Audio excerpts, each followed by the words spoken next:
Give me big old buckets of butter beer. Give me big old barrels of butter beer.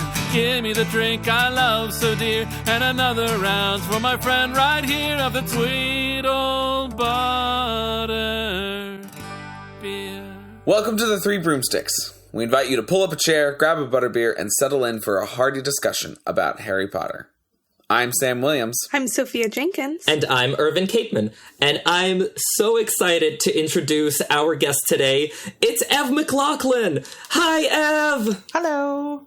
Did I get your last name right? You did. Well done. Oh, yes. 10 points to me.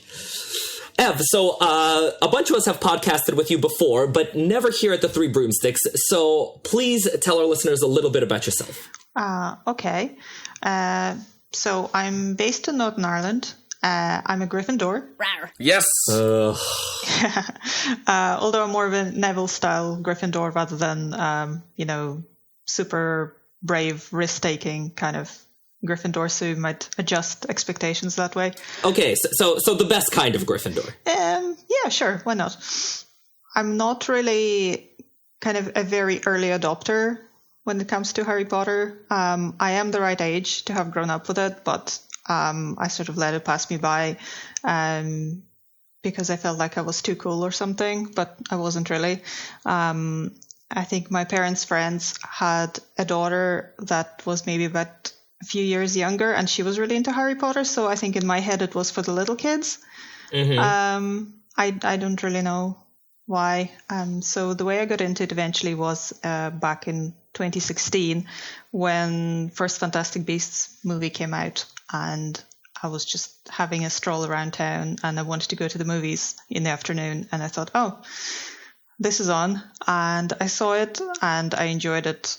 And at the time my son was 6, and there was sort of general talk about and Alohomora, whatever. And I was like, I don't really know what that means. And he didn't really know what that meant. So we borrowed the first book from the library, I think, and then we read all of them. And I think I definitely, at this point especially, got into it more than he ever did. Mm-hmm. But yeah, so I had a slightly strange path, I guess. Then I got involved in fandom from about 2018. I'm a social media helper for Speak Beastie, so I've been doing that for a few years with a break, and I'm back there again. So I'm kind of doing the same thing as Jeff, just sort of helping around Facebook and things like that. I mean, God bless you folks, because I'm useless at social media. I wouldn't say that I'm very good at it either, but I wanted to help, and that's what was open at the time, and I sort of just ended up doing that. Yeah, I feel that. Like, there's a lot of projects that I really want to help out and be a part of, and I was like, do y'all need an accountant? That's what I can offer. I think that would be quite rare for a podcast. I mean, no podcasts have come calling, but podcasts, if you need someone to do your taxes, give a shout. Have you considered a niche sort of Harry Potter and accounting? Yeah. I'm gonna open up my accounting firm. Our clients are going to be just Harry Potter podcasts. Our annual revenue is going to be $50 because no podcasts make money. It's gonna be great. Well, I mean, isn't there Harry Potter in politics? Why not Harry Potter in accounting? There you go. See? Well, another kind of fun thing I did was, I'm not sure if anybody heard of it, but I was a Gryffindor staff and a TA at this place called hexrpg.com.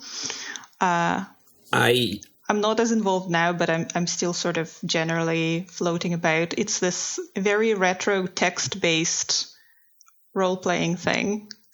If anybody's interested. So I was a staff in the Gryffindor common room there for about a year, and I also played text-based Quidditch for about 2 years, a few years ago. So that's me. I have so many questions about what text-based Quidditch is like. Are you just like, I'm throwing the quaffle, did I get it in? And someone else is like, yes, you did, 10 points. Well, you see, there are rules. It's not just like that. So you would be assigned a position. So say, for example, I was a chaser, and you would have to write, there would be a word limit, and you would have to describe what you're doing. And then there would be the referees, and they would grade you on the text that you wrote. So they would give you a score for, I don't know, how interesting it was and how fun it was to read. Like, I can't remember the rubric anymore, but there was about half a dozen different things. Mm-hmm. So this would factor into the equation that they use to calculate whether your move succeeds. Then there's dice rolling involved as well. Wow. Oh, dice rolling is cool. That's great. Yeah, it sounds like you're like trying out to be like a Quidditch commentator, like to take over for Lee Jordan. I'm like wondering if this is how like Professor McGonagall chooses who the new commentator of Quidditch is. She has like a little rubric to see how inventive you are. You're less commentating and more kind of describing, you know, like a Quidditch scene would be in the book. So it would be usually from the first person. But yeah, it's surprisingly tricky. Yeah. But yeah, and you're not allowed to basically decide what happens and tell other people what to do. So you say you've thrown a quaffle at your opponent's head, but you can't say, oh, and I hit him in the head and he fell off the broom. Yeah, so the dice decide that. But yeah, it was fun. And I can't do sports because I'm really bad at them. So that's the closest I ever came to being on a team for sports. So text-based sports. So there you go. I love that. Ev, who's your favorite character? Is it too boring to say Harry? No, that's fascinating. No not. one ever says Harry. Yeah, it's not too boring at all. Yeah, so I feel like it's kind of slightly controversial to say, but I think the most relatable chapter in the series for me was the one where Harry is yelling at Dumbledore and smashing things in his office. The Lost Prophecy? Yes, and I remember reading that for the first time and going, yes, somebody finally gets me. Oh. Because I'm really into Caps Lock Harry. Like he's I don't know.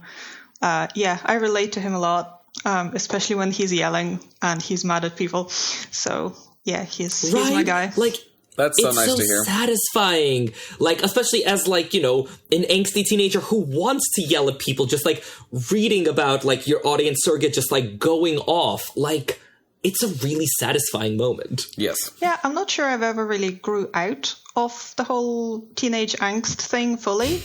When I say angsty teenager, it's a state of mind. Yeah, no, definitely for me, we're all, for sure is, yeah. You know, in or near our 30s, and we're not that far removed. Considering Irvin recently told me a story about like throwing his phone on the concrete and smashing the screen, like I don't think Irvin's that far removed from angsty Harry. But you left out the key part, which is that I threw my phone in a fit of pique. It had its case on, so it like bounced and nothing happened. So I picked it up, took the case off, and threw it again for maximum effect. Yeah, I left that part out on purpose because I thought, you know, I didn't want to make you look too bad, but I'm glad that you... I think that was the crucial part of the story. Yeah. Yes, and it was so satisfying. Like, I regret nothing. It ended up being a whole thing over the weekend, but I regret nothing. That's amazing. Yeah. So my second favorite character, I kind of go back and forth on that, but I think ever since I've read the take on Hermione as being neurodiverse, I'm kind of a lot more interested in her than I ever was, because I kind of find her annoying a lot of the time. But through that lens, she's a lot more interesting. That is very true. Yeah. And do you have a favorite book? So, Order of the Phoenix, followed by Prisoner of Azkaban, mostly for the first third of Prisoner of Azkaban. I really like that part. Oh. But Order of the Phoenix is my favorite because it's the biggest and a lot happens. It's very detailed. I love the details. And I don't know, there's kind of something hopeful about, you know, people mobilizing. Yeah. Yeah. And you get Caps Lock Harry. Yeah, and Caps Lock Harry. Yes, exactly. I will just say, it's so nice to have a kindred spirit on. I am also a Neville-ish Gryffindor whose favorite book is Order of the Phoenix, followed up by Prisoner of Azkaban. So, hello and welcome. Can you stay forever? Hey, Sophia, where do we keep finding these people? Well, you can have me back whenever you like, as long as I don't mess up the recording. It's all good. I feel like the first 6 guests that we've had have all been Gryffindor Order of the Phoenix people, and I'm like, are you cloning me? What's happening? That's interesting, because I thought it's kind of hard to find Gryffindors now, because they're kind of out of favor at the moment. It's not cool to be a Gryffindor. Listeners, if you are not a Neville-ish Gryffindor, please let us know, and we would love to have you on, okay? We need a diverse set of viewpoints here, not just Neville-ish Gryffindors. Well, you had Jeff, and Jeff is a Hufflepuff, so... Yes. But all right, well, since your favorite books are Order of the Phoenix and Prisoner of Azkaban, we're just going to split the difference and talk about Goblet of Fire today. Yay! So today, for episode 11, we are gathered to discuss the 60th chapter of the Harry Potter series, which is Goblet of Fire Chapter 3, The Invitation. Listeners, as always, we encourage you to read the chapter before listening to our episode. I mean, you don't have to, do what you want, but we'd suggest it. And yes, once you've done that, we can dive right on in. A huge thanks to Sam Omen over at our Patreon, who bought this round of drinks at the pub. Thank you, Sam. Woo! Thank you. Thank you, Sam. Thank you. Woo! Yes, the other one, not me. I am to be thanked for nothing. We would like to have our time where we raise a toast. So let us offer a toast to the comments on episode 8. The episode was our Mother's Day episode, all about mothers in Harry Potter. We raise our glass to commenter Inch by Inch, who said, "Love it. 3 broomsticks has become such a wonderful part of my weekend. Thank you. Great comment. We'll leave it there." I'm kidding. Inch by Inch goes on to say, Augusta's unkindness, cruelty, to Neville and potentially Alice stem from her deep love for her son and the heartbreak of being a devoted mother. She is an example of how loving mothers, good people, can fail to recognize and nurture children for who they are, and instead try to raise children to fit some preconceived ideal or to meet the parents' own expectations and needs. Forcing her grandson to use his father's wand says it all. When Neville finally is given his own wand, he grows into a hero in his own right, not an inadequate imitation of his missing father. Augusta and Minerva, 2 names with similar classical implications, were totally contemporaries. I'd love to know that story. Just a phenomenal comment, was digging the analysis. 10 out of 10. Yeah, I think we see a lot of that, right? Where, parents, but especially mothers, I think, in the Potterverse are, really trying to, make their kids sort of fit what they think success looks like. Think Molly with the Weasley twins, just like Augusta with Neville, which, can be an understandable impulse, but also it can be really, really unhealthy, as we see with Neville's gran. Because, yeah, she takes too long to realize that, she should appreciate Neville for who he is rather than the son of hers that he's not. Also, I am here for the Augusta and Minerva fanfic. Mm-hmm. I am convinced they were I'm convinced they were frenemies at Hogwarts. They absolutely, competed for, the best grades, the best, spots on the Quidditch team, the best boys or girls or whoever it was. Yeah. I don't think Augusta would have been on the Quidditch team. I agree with that. She would have been too, stuck up for that kind of thing. Have you seen her swinging her handbag? I think Augusta would be a great beater. Oh, I agree. I think that she, when we see her attack the, the Death Eaters that are coming after her, I'm just like, she's fierce. She would be a great beater.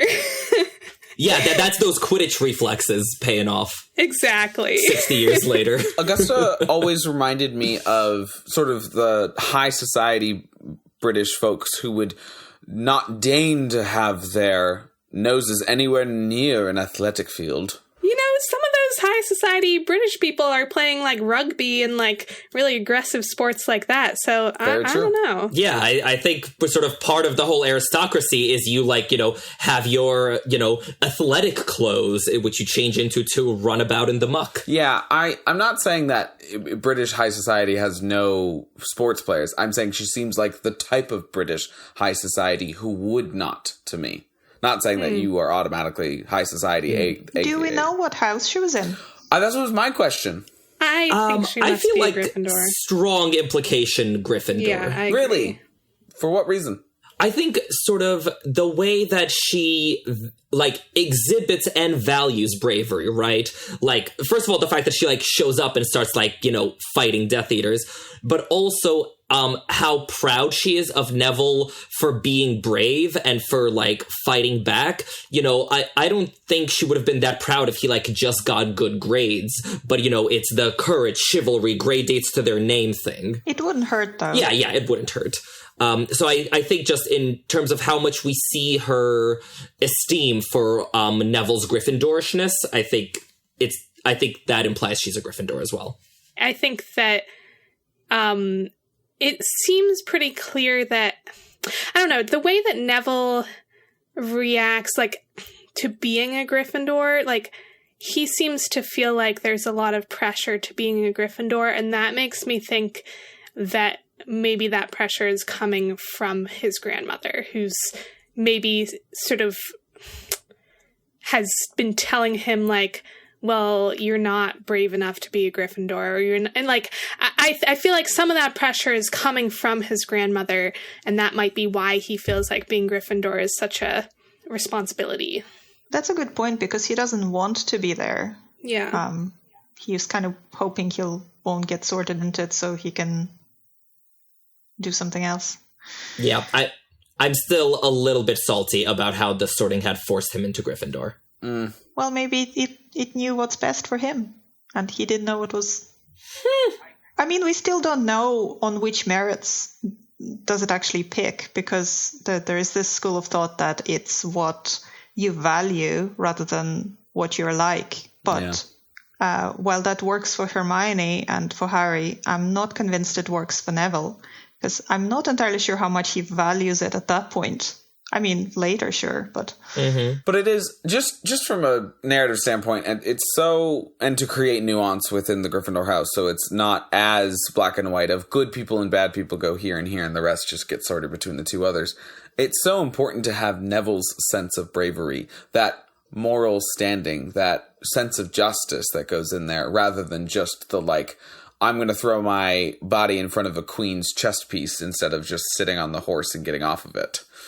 Oh, yeah, because there is the kind of more showy bravery, and then there's more kind of an internal one. Yeah. Which, let's all be clear, the moral internal bravery is way better.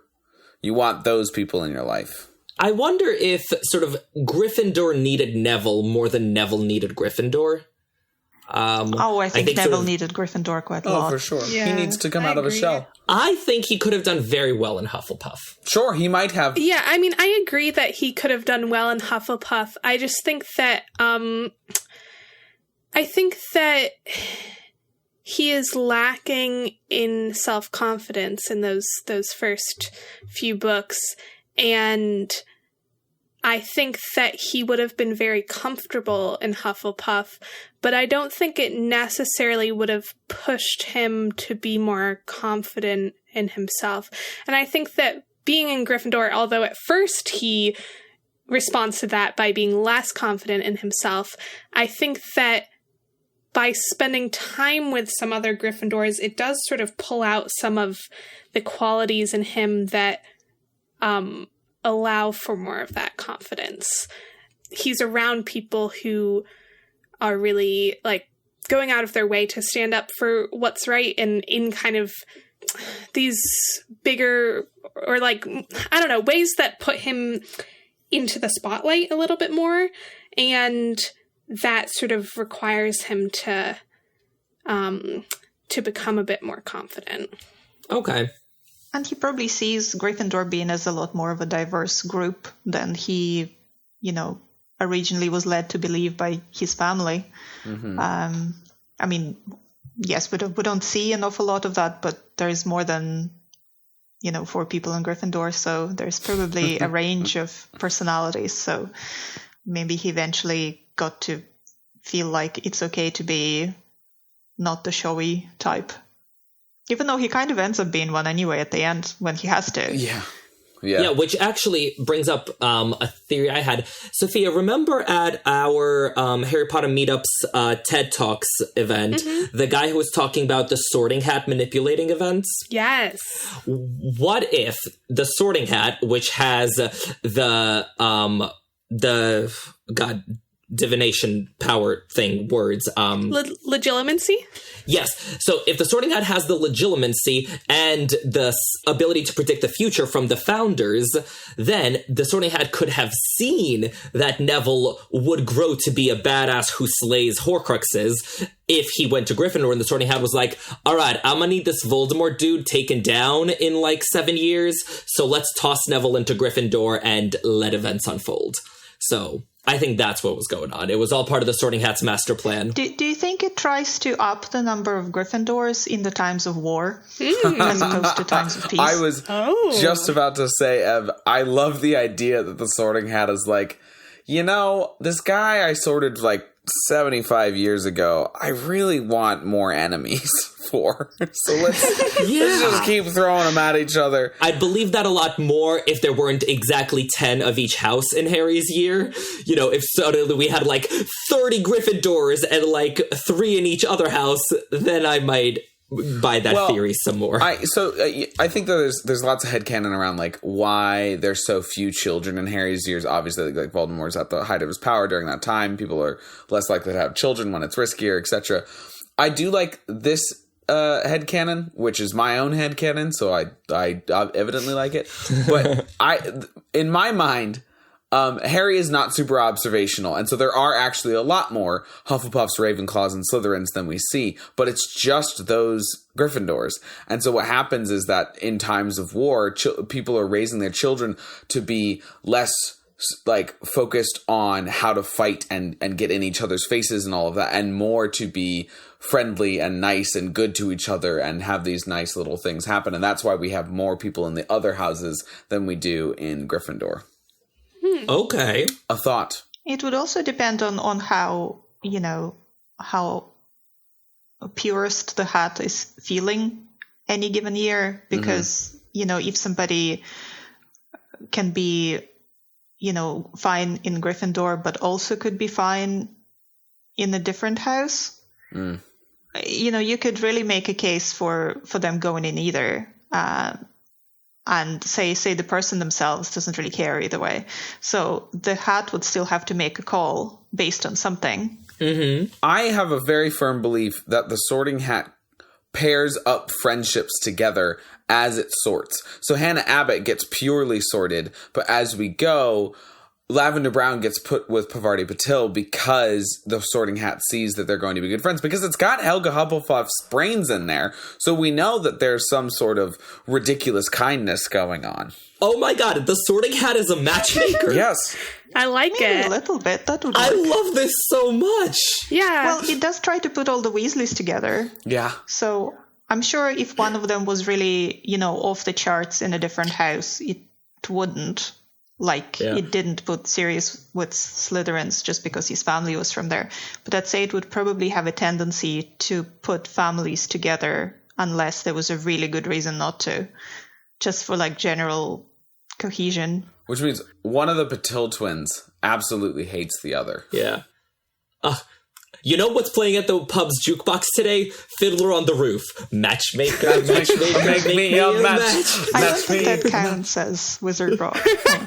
You know what? It is clearly a song written about the Sorting Hat, so it clearly counts. And, have you considered making playlists for every chapter? Oh, absolutely. I like it. Because that would be fun.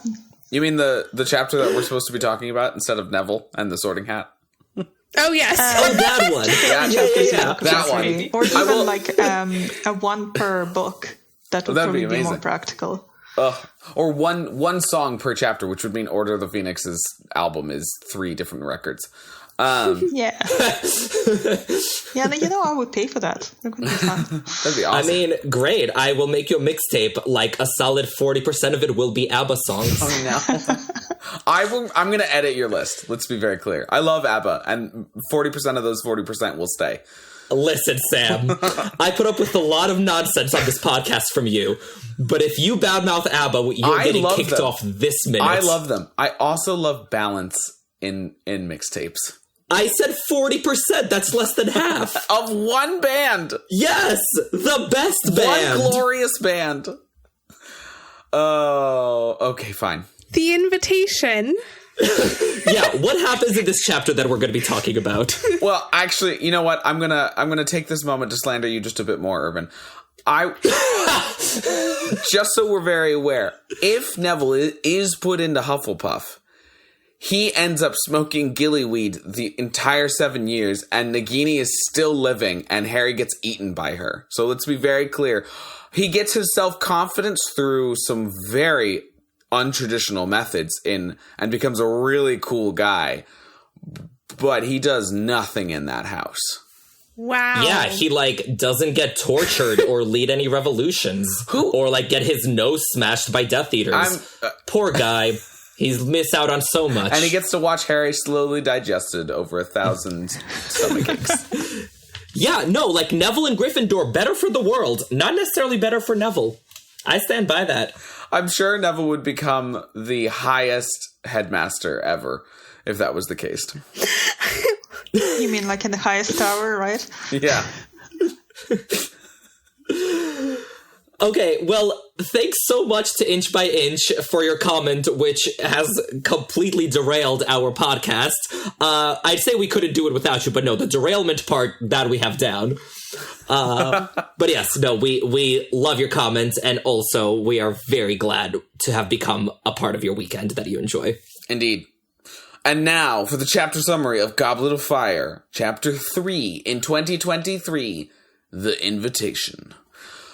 Life is miserable, for the most horrendous fruit of all time has been mentioned. Grapefruit. It's what they're having for breakfast. Dudley is on a diet, and the fat phobia in this chapter is making all of us 2023 readers uncomfortable. He's also bullying people a lot, which is news to no one except Vernon and Petunia. And of course, if Dudley has to be on a diet, then so does everyone. But lo and behold, Harry's friends, except Hermione, come to the rescue delivering snacks and cakes, and for the first time, Harry has one up on Dudley. A letter arrives with just enough stamps, and Harry shows us some rather newfound nerve around Vernon, and even some thoughtful social strategy? Where did this come from? He's been hanging around with Hermione too much. Although he does drop the "my godfather is a murderer" line to emotionally manipulate his way to fun. Of course, the Weasleys always plan to take Harry, whether or not Vernon would let him go to the Quidditch Cup, which I'm pretty sure is kidnapping in the eyes of the law, even if the minor wants to go, but all is fair in love and Quidditch. This is brilliant. We end the chapter with this line from Harry's point of view. It was hard just now to feel worried about anything. Even Lord Voldemort. It is? No. What do you mean? My guy, Harry, you like Quidditch too much. Or just the right amount. I think just the right amount. Just the right amount. Okay, just enough stamps and just the right amount of Quidditch love. Man, I'm not worried about Voldemort at all. Hey, man, you want to fast forward to the end of the book? You want to see what that gets you? No, but it's summer. It's a nice day. It is true. Has cake. Voldemort will not attack until the end of the school year. So Harry is in a very, very safe place. Also, it's so considerate of Voldemort. What would he do about worrying about Voldemort? Yeah, like peak 2020 when we like had a whole ass pandemic, like when it was like a nice sunny day out and I went to the park and I had cake, I was like, maybe like apocalypses aren't all that bad. So like, don't underestimate. Is that how you feel right now in New York? You're looking outside at the apocalypse that is your foggy weather and going... Exactly. But if someone was taking me to a Quidditch World Cup and I had cake, I would feel a lot better about the whole thing. Got it. Okay, everyone, all listeners, send Irvin cake. He's at P.O. Box 1126 on San Bruno Boulevard in Manhattan. Yes, please do, and I will store it under my broken floorboards and just eat it for months, because that is how we do these things. Make sure you add enough stamps. It's so great that Vernon keeps up with the, like, pesticides and rodent kill and everything, because Harry has eaten a lot of very dangerous foods. Yeah. Oh, man. Okay, so... I want to talk about the chapter title. The chapter title is The Invitation. And, okay, look, not to throw shade, but, like, this is the most boring chapter title of all time, right? Yep. Mm-hmm. I went through the entire, like, on the Kindle here, I just went through every single one right before the episode, and I was like, nope, that's it. Like, we start out this book with the Riddle House, the Scar, and then it's The Invitation, and then rolling, like, I think she was trying to do the blank, and she just got so bored with it after chapter 3 that we go away from it completely. It's back to the Burrow, Weasley's Wizard Wheezes, and then she, like, reattempts with the Portkey, and then it's Bagman and Crouch, and just abandons it completely, and then tries to get, like, the idea of what she's naming chapters in here, the headcanon that I have for this is fascinating for me, and probably only me. Isn't that maybe because that was the book that she had to rush and she was not happy about it and she was just not in a very good place and everything was too fast and she had to rewrite a bunch of it at one point. So I think she just didn't have her heart in the titles quite as much as she did for, say, Order of the Phoenix, where she was taking her time and everybody was going to get the book when they're going to get the book. So Joe, 100%. This is coming out. It's coming out in 2 days. You gotta name the chapters. Fine. The Riddle House, the Scar, the Invitation, Back to the Burrow. What do you want to call chapter 29? I don't know. The Dream. What about 30? I think the that's Pensive. what it was. She just never went back to give them any better titles because she was just like, okay, they're bugging me and I need it by this deadline and I'm just fed up and tired. Goblet of Fire was written in a year. Yeah, in a year. It's crazy. That is insane. That is absolutely insane. And so, even the titles that aren't just, like, boring as like The Dream, which might be the other contender for worst title of the series, like, they're all straightforward. The first task, the second task, the third task, the Triwizard Tournament. They're descriptive. She's like, this is the chapter with the first task. What are we going to call it? And then Priori Incantatem and Veritaserum are back to back before she ends the book with The Beginning. Oh, snore. I mean, I will say, like, there are a few good ones. Like, not to all over Goblet of Fire. Like, The Parting of the Ways is great. It is an amazing one. Yes, and Flesh, Blood, and Bone is one of the best. I'd throw the madness of Mr. Crouch in there as well. Yes, good one. And The Egg in the Eye. The Egg in the Eye is amazing. Really like. The weighing of the wands, all the alliterations, great. Right, so there are, like, a handful of good ones, but those were, like, the ones that just, like, came to her, and then she clearly did not bother with the rest. And I think it's especially noticeable because Order of the Phoenix, Ev, like you were saying, like, that is when she, like, hit her stride because she took her time. And, like, the titles starting Order of the Phoenix onwards are just chef's kiss. I mean, Dudley Demented The Woes of Mrs. Weasley, The Beetle at Bay, like, the titles in Book 5 onwards really sort of, like, are artistry in and of themselves. And I would say that even, like, Jim Dale knows this because he gives Order of the Phoenix such great titles and, like, the way that in which he reads it. And Goblet of Fire is, like, The Dream.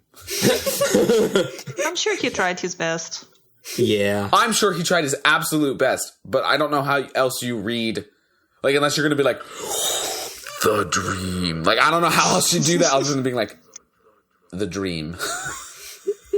The first task. First is like, Order of the Phoenix has the Hogwarts High Inquisitor, Percy and Padfoot, Christmas on the Closed Ward, Occlumency. Like, they're great. So much great alliteration. I love it. Yeah. And then, of course, the last three of that, or the last four, Beyond the Veil, the only one he ever feared, Lost Prophecy, and The Second War Begins, are just like, goosebumples. I mean, I will raise you the end of Half-Blood Prince, though. You have the lightning-struck tower, the flight of the prince, and the Phoenix Lament, and you're like, damn. The White Tomb. Also, there's no it's just Flight of the Prince. Right. You are correct. Yeah, sure. So, Goblet of Fire sucks. End of the pod. Listeners, let us know what you think the lamest chapter title in the series is, and why it's The Invitation, or The Dream. All right, but once we get past the title, we open on Vernon being the absolute worst, in so many ways. Ev, you pointed out that even Vernon's choice of reading material is the worst. Yeah, I thought I'd mention it because I wasn't sure how it comes across to people who haven't heard of the Daily Mail. Because I feel like it's a very kind of pointed dig at Vernon. Because for the people outside of the UK, it's this kind of sensationalist, very unreliable tabloid paper, which I found out today when I was looking it up. English Wikipedia apparently banned the use of Daily Mail as a source in 2017, which kind of gives you an idea of quite how bad it is. Yeah. That's phenomenal. To be honest, it kind of surprises me that Uncle Vernon would be reading something like sensationalist and tabloidy, because he seems like he would be reading something way more boring, like the drill reports or something like that. Well, it wouldn't be kind of a normal newspaper to get, though. Although, for all we know, he might be having like a subscription to some kind of a specialist drilling magazine. I'm always surprised by how many different types of magazines there are for lots of niche things. Yeah. I mean, but also, isn't it like a weekend? Isn't it like a lazy, like, Sunday morning type thing? Yeah, it is. Yeah, so, like, you know, on Sunday, like, read a tabloid. Much like Malfoy to Crabbe, though, I'm just surprised he can read. Yeah, no, I mean, Joe's vendetta against the Daily Mail expressed in how Vernon is always reading it is very amusing to me. Yes. And also, like, maybe this is a I was young and oblivious thing, or maybe it's a times are changing thing. But, like, when I was reading these books growing up, like, a person's choice of the media they consumed did not tell you as much about them as it does say today. Mm-hmm. Yeah, whereas, like, you know, today if I wanted to, like, tell you something about a character, I'd be like, oh, they read so-and-so, and you'd be like, ugh, I see what you're going for. So if she wrote that and Uncle Vernon was sitting there and reading The Guardian or the Financial Times, it would... yeah, it tells you a lot. It would put it in a quite different light, I think. Yeah, and now I think about it, it feels like a little bit of foreshadowing for the important role that media is going to play in this book, that we realize in this book how unreliable the Daily Prophet is, and that people who read the Daily Prophet every day, they might also be exposed to a lot of fake news. That's true. Mm-hmm. Oh, that's really good. I like that. Is it too controversial to say Boris Johnson is Vernon Dursley's favorite PM ever? Probably. 100%. Like, Vernon enthusiastically voted for Boris Johnson. They might be best friends. Probably for Brexit as well. Oh, definitely. Yeah, absolutely. I'm curious, when else does the Daily Mail actually show up? I know it's mentioned in, I think, Sorcerer's Stone. I could not tell you.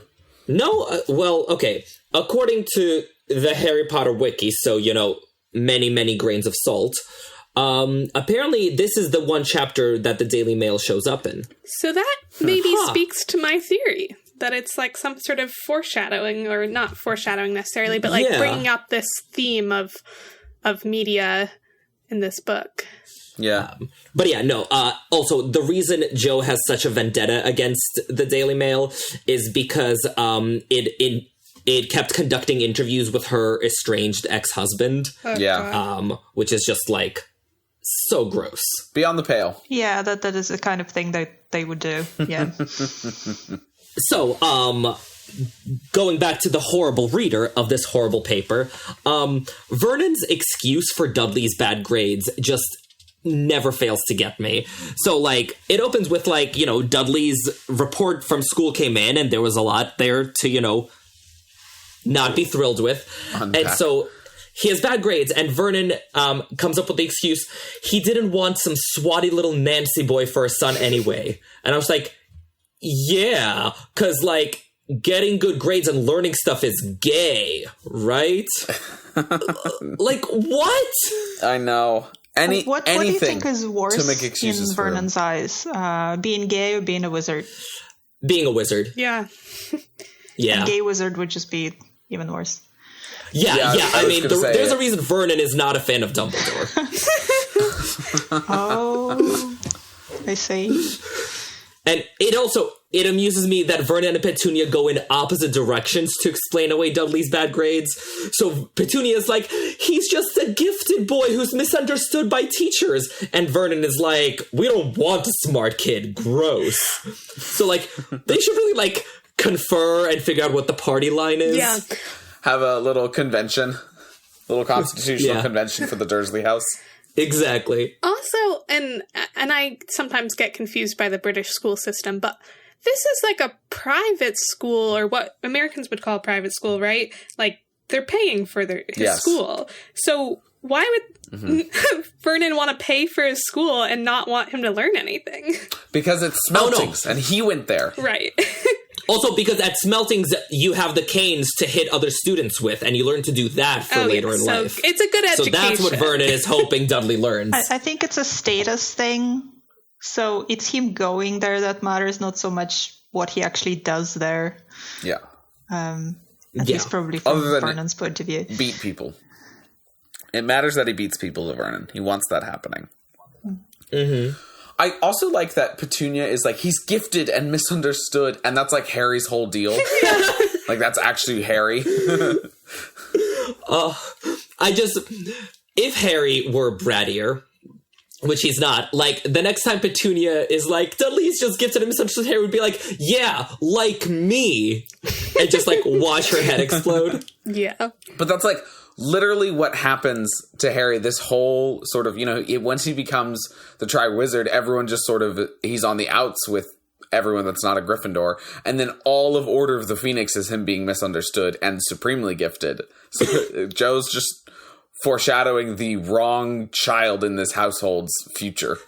Yeah. This also makes me wonder, like, what does Hogwarts send home at the end of the year? Like, what do the reports look like from Hogwarts, and what do the Dursleys do with those reports? Like, burn them dramatically in the fireplace? Or I guess their fireplace doesn't work. That's interesting, because they never mention reports being sent home, other than except for obviously the OWLs. owl results. Well, doesn't Lucius Malfoy say something about, like, Draco's grades and whatever? And I assume they must send their grades. Yes, in Chamber of Secrets. That his grades were worse than Hermione's, that he was outdone by a Muggle. So it's not necessarily that, like, Hogwarts sends the grades home so much as, like, Draco probably showed his grades to his father, because I'm sure, you know, he got home and Lucius is like, so let's see the report card. Sure, but I would assume that, like, they would also send them, because otherwise you might just, like, kids might try to, you know, fake their report cards or hide them from their parents, or be like, oh, I lost it. I mean, but that's how it worked in my schools. Like, they gave us the report cards, and they were just like, you know, here, take that home, show it to your parents. Okay. There was, in my upbringing, there was 2 report cards. They would give you one at school to share, and then they would also mail one home. Right. Which wasn't always great, because a lot of kids would, like, pick up the mail and then just hide the report card. or doctorate. You're also sneaky. Well, yeah. Like, what, you never faked a parent's signature? I don't think so. I don't think I had a cause to. Really? Huh. Yeah. I guarantee you that McGonagall sends reports home, though. Yeah, that seems like a very McGonagall-y thing to do. I think she does. And I also guarantee you that Dumbledore this summer and the next summer was like, hey, Minerva, I'm going to take care of Harry's address, and just sends him to Sirius. That's so funny. And we also know that McGonagall does send letters to parents sometimes. Yeah. Because she does say, what was it, in the second book after they crashed the car, she says that she would write to their parents or parents and guardians or whatever.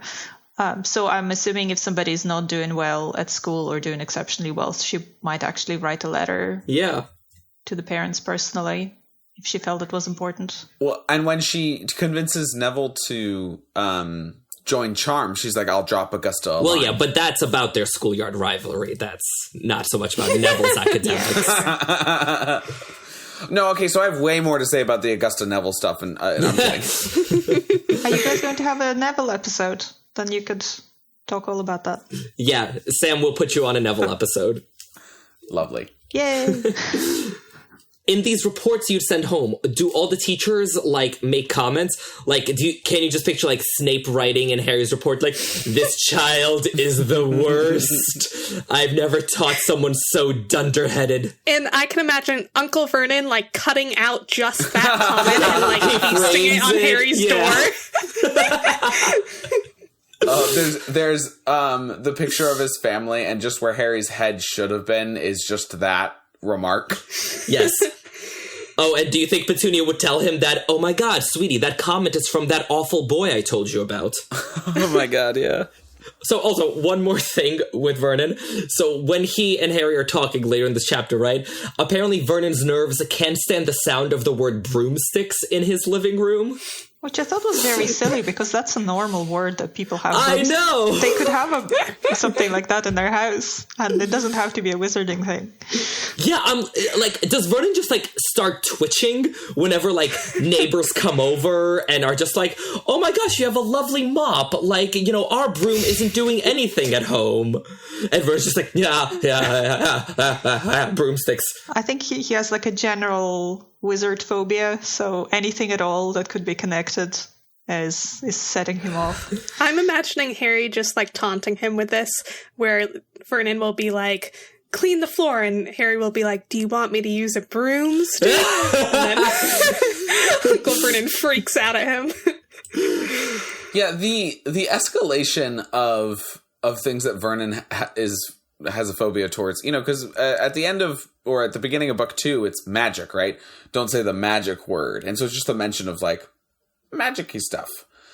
But now it's broomstick, and then later on it's just like Harry. He just tweaks out anytime he sees Harry.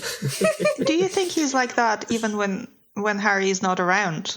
Like, I don't know, he's watching TV and there's somebody's saying in a commercial how this works magically well, and he just goes, Yeah. Prince Harry is Vernon's least favorite royal. He's just like, oh, I hate that kid. You can't hear the word Harry either, is it? Yeah. Well, you know, in 1994, in Surrey, there was a serial killer going around killing people only named Harry, and I'm sure it was Vernon. The Harry killer? Just drowning him in the little hedge. A little creek behind the hedge. Yeah, the Harry killer. I gotta imagine that, like, considering Aunt Petunia is, like, obsessively clean, that, like, this is the one wizarding appropriation that, like, stings the most for her. Yeah. Where Vernon is like, no broomsticks in this house, and she's like, but I want to sweep the floors. He's like, no broomsticks. Yeah. She must have gotten so jealous when Arthur Weasley put back in the next chapter, when Arthur Weasley puts back their living room correctly. Yeah. She's like, maybe magic's not all bad. But I know Vernon was upset because he specifically chooses all of his least favorite Chotskis to throw at Harry. It's like his way of getting rid of everything. Right? He's like, oh, I hated this cat statue. Toss. Vernon, why did you walk way over to the other side of the room to pick up that doll? Oh, I was in a fit of rage. I was seeing red. All right, so once we see Vernon being terrible at the breakfast table, we then got to talk about the diet, which takes up like a lot of page space in this chapter. Almost all of it. I actually looked up the grapefruit diet, and it is a thing. Well, it was a thing. Yes, apparently. Yeah. So the belief was that if you eat grapefruit with every meal, and also barely eat anything, then you would lose more weight. Yeah, I don't think that has anything to do with the grapefruit. No, but yeah. I think it has to do with calorie deficits. That's what the grapefruit diet is apparently based around. Also, Sam, grapefruit is delicious. What is your beef with grapefruit? Listen, it's in the chapter summary. It says it right there, Irvin. Yeah, why does it say that? Because it's wrong. I don't know. Grapefruit is delicious. It's a lot of work to eat, though, because you have to peel it, everything. That's true. I feel like I enjoy the process of eating grapefruit. I will, like, put on a podcast and just, like, spend a half hour just, like, peeling, munching. So, I will admit that I like the grapefruit-flavored soda Squirt. For whatever reason, grapefruits and myself hate each other. The aftertaste of grapefruits is the worst thing food-wise other than celery to me. Is this one of these foods that, like, some people can taste something that tastes nasty and other people can't? Or is this more of a personal preference? No, I think it's a personal preference thing. I don't think it's like cilantro. But, I mean, who knows? I absolutely, like, there are very few foods. Like, I just ate beef tongue today. In my quesadilla. I had lengua. It's amazing. It's delicious. However, grapefruit and me are no bueno. My wife loves them. I love the smell of them. They look cool. They seem like they're delicious. I like how watery they are. But then I go to eat it, and I immediately want to hurl my lunch upon the floor. Huh. Yeah. That and celery. Don't know why. Listeners, while you're sending me cake, you should send Sam grapefruit, because maybe we'll find one he likes. I am also on San Bruno Avenue, but I'm on Staten Island. That's when there's 3 time zones between us. Yeah, Staten Island is Hellspawn time zone. It's just so far down into the Earth's crust that you have to give it a different day. Mm-hmm, mm-hmm. So, anyway, Dudley's put on this grapefruit diet, and Aunt Petunia feels that the best way to keep up poor little Diddy's morale is to give him more food than Harry, even though the whole family's on the same diet. And I'm like, it is truly heinous that, like, the Dursleys managed to turn even something like family dieting into a way to be shitty to Harry. Like, that takes some doing, Yeah. I don't know what Child Protective Services is called out in England, but boy, do they need to be called. They're literally starving Harry. Well, yeah, they're starving both Harry and Dudley, to be honest. Yeah, they're starving all 4 of them. A quarter of a grapefruit for breakfast is ridiculous. Well, Vernon isn't getting any portion because Dudley steals all of it.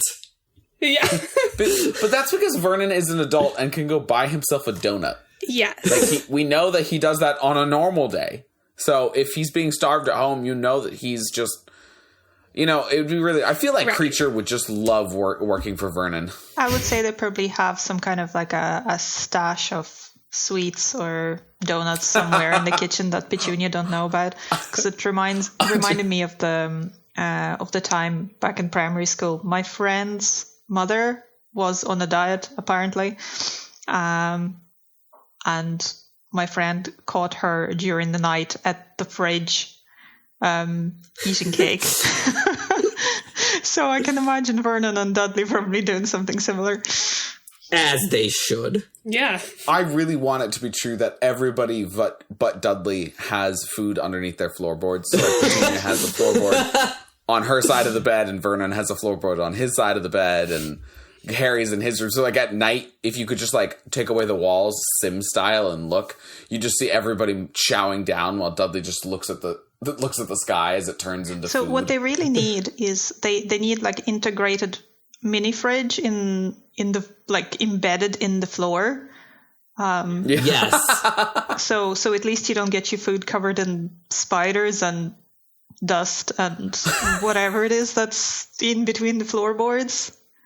Like, I mean, I hope Harry has his cakes wrapped in something, and I hope they aren't like covered in, you know, cream cheese frosting or buttercream or something like that, because that stuff goes bad pretty Hagrid's quickly. is absolutely covered in buttercream. Yeah, I mean, that would not be good in the floor. But I'm sure Harry's using like his Quidditch robes to cover up the cakes. The Quidditch robes that he has not laundered since the Quidditch final. Ever.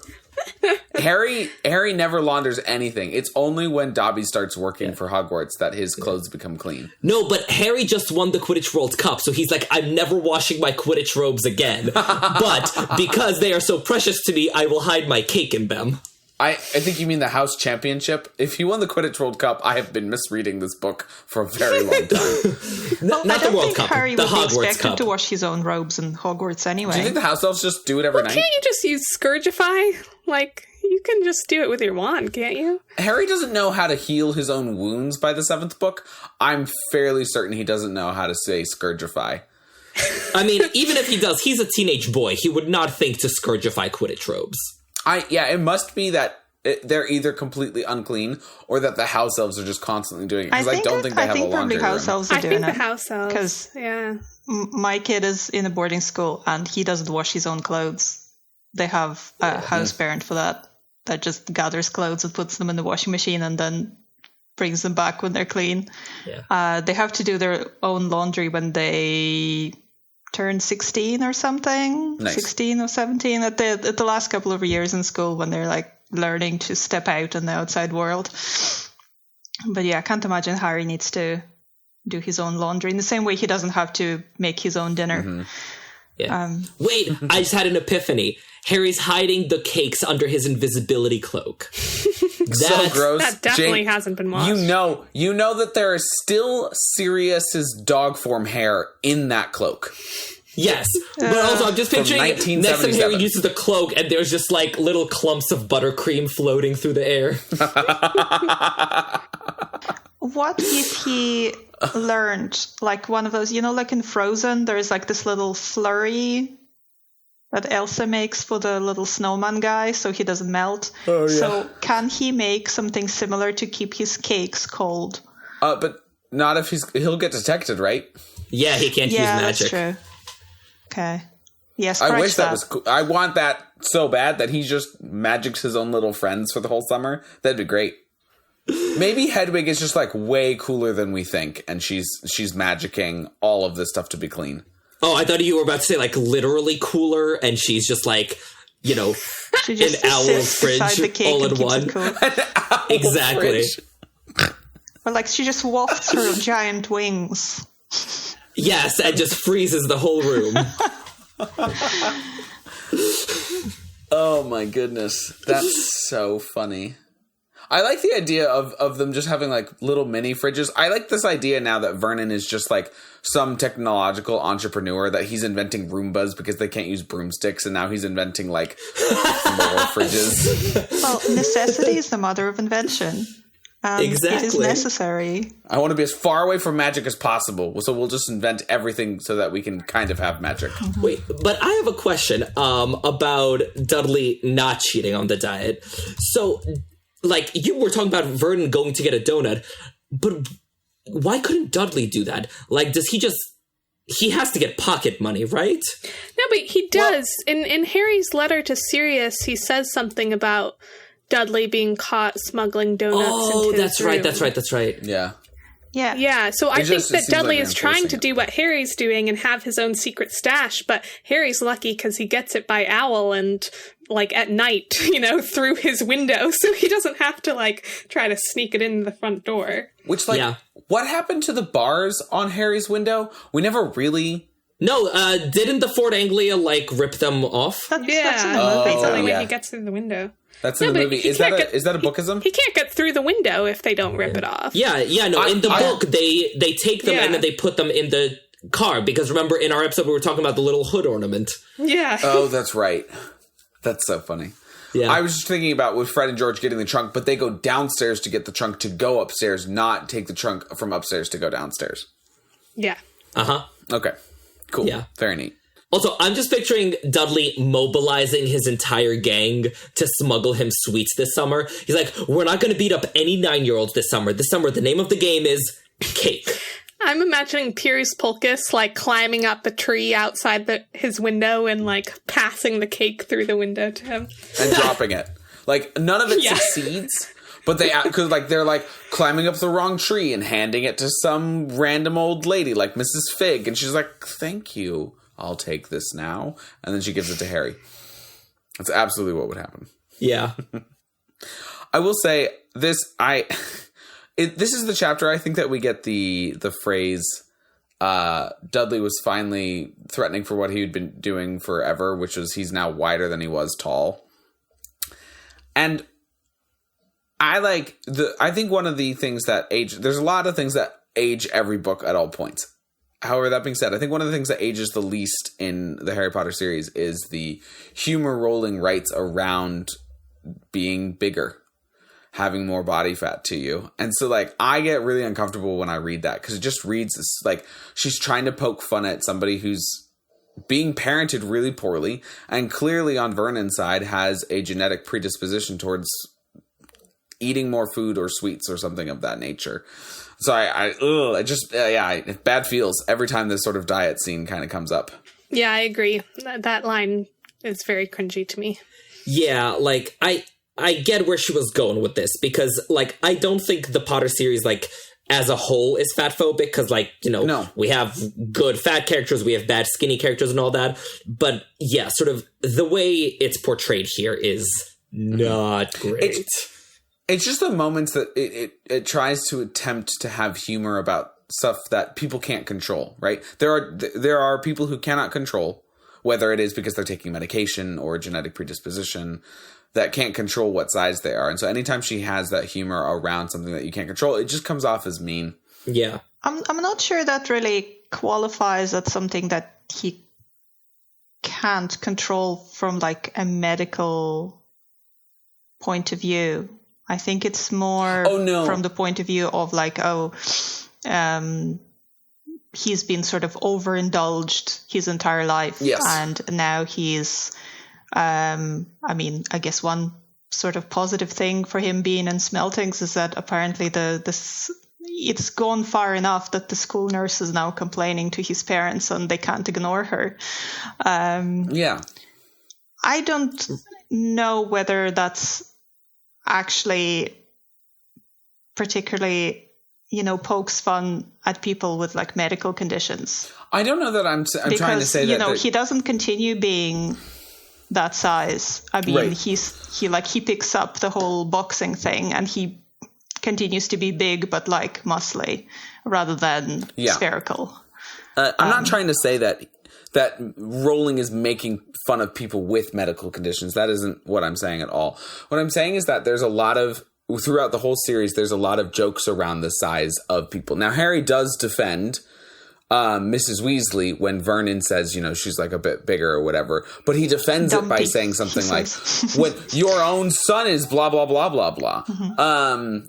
And then, Horace Slughorn, there's that line where it's like his belly preceded him. And there's, like, these moments of trying to be jovial and humorous around people's weight. And to me, that reads as those lines, not saying the author or not saying that the message is to be fat phobic, but they come across as fat phobic because it was funny to, at the time, especially in the aughts, right? In the 90s and in the aughts, that it was still funny to make fun of fat people. And I think that with the community of people who are overweight, there's a big pressure to sort of not do that anymore. And a lot of people from within that community, including myself, do not appreciate that and find it fat phobic. Yeah, my perspective was always not that, like, what was happening was fat phobic, because, like, yes, Dudley, clearly it's not like he's just big boned or whatever it is. Like, no, it's clearly because he eats to excess and has always been indulged and all of that. I think it's more the humor surrounding him. So part of like, you know, Rowling's whole thing with writing Harry and Harry's personality is that Harry is very sassy. Like, you know, Harry has a sort of, you know, a quick sense of humor, and when he trains it on Dudley, it can be unkind because Harry has a lot of resentment in that direction. Like, you know, Harry's not going to try to be kind or fair or, like, you know, understanding towards Dudley. So I think when you combine Harry's, like, you know, very ill-intentioned humor towards Dudley and the subject, which is that, like, it's easy to make fun of Dudley's weight, it's sort of like the low-hanging fruit, I think the combination there just comes off poorly on the whole topic rather than, like, the narrow case we're dealing with. Well, and clearly Harry's thoughts around Dudley's weight are fat-phobic, but he's a teenager and he grows out of it. Yeah, and I think it also kind of comes from being bullied over, you know, a long period of time. By him. Yeah. Well, and, like, Harry in turn bullies Dudley at points. Yeah, and I guess my argument would be, I mean, this is a little bit more out of universe, but, like, that because I write for children, and I think that you do have to be thinking a bit about all of the different possible readers you might have, and that even if this is Harry's perspective, having it unchallenged in this way can be really hurtful for readers who are fat. I mean, I think that having that kind of humor in there in a way that nobody is questioning, the narration isn't questioning and Harry isn't questioning and nobody else is really questioning, or nobody we respect is questioning, I think that can be hurtful to people who are reading it. Yeah. Yeah, I think this chapter is sort of like the last gasps of Joe writing in the Roald Dahl model, which, like, Ev, you can talk more about this, but, like, Roald Dahl was huge in the UK. Like, you know, he's popular over here. I mean, he still is. Right, yeah, but, you know, I'm saying for context, like, because I am an Anglophile and because I, you know, read so much as a kid, like, I'm always shocked at how less of a big deal Roald Dahl is stateside, because, yeah, in the UK, like, you know, he's really up there. So I think sort of Goblet of Fire came out in 2000, which was, like, about a decade out from, like, you know, peak Roald Dahl with, like, Matilda and all of that. So I think, you know, especially Jo's earlier books, which she began writing during peak Roald Dahl, very much leaned into that sense of humor and the caricature, and a lot of the caricature did deal with people's bodies. I think sort of as more time went on and as Jo sort of found her voice and her humor all her own, there was a lot less of that.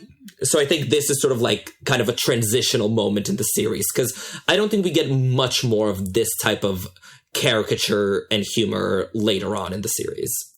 I think it's also as Harry grows as a person throughout the books, it makes sense that people become less as a caricature, as you say, and more sort of complicated and, you know, multifaceted.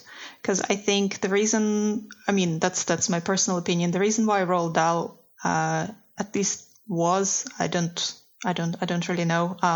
My child is 13, so I think the reason why Roald Dahl was so popular with children, even though, you know, from the point of view of like and full-grown adults, you can read some of those books and, you know, they come across as, you know, quite mean, you know. Yes. I think from the point of view of a child, say, lacking agency, child who's being picked on, who is, you know, at the mercy of adults or other bullying children. Like, I think there is this kind of recurring characters in Roald Dahl stories where you have like mean aunts or mean parents, like in Matilda, and they're just, you know, awful. And it kind of, it's less that it's realistic and more that it's trying to give children something in fantasy that they can't get in reality, in the sense that, you know, these mean people who are mean to me, they're getting their comeuppance in this really over the top ways. Yeah. So I think there is something really appealing for a young child without the sense of agency in this kind of what you would consider a really mean thing to say or a bad thing to happen to somebody, but it doesn't register in the same way to, like, I don't know, an 8-year-old or whatever. And as you get older, those caricatures, and I think that's happens to Dursleys to some extent, not as much as to other characters, because I think there is a certain effect of, you know, people you grow up with, you almost revert a little bit to your younger self when you're with them. And I think that happens to Harry every summer when he goes back to Privet Drive.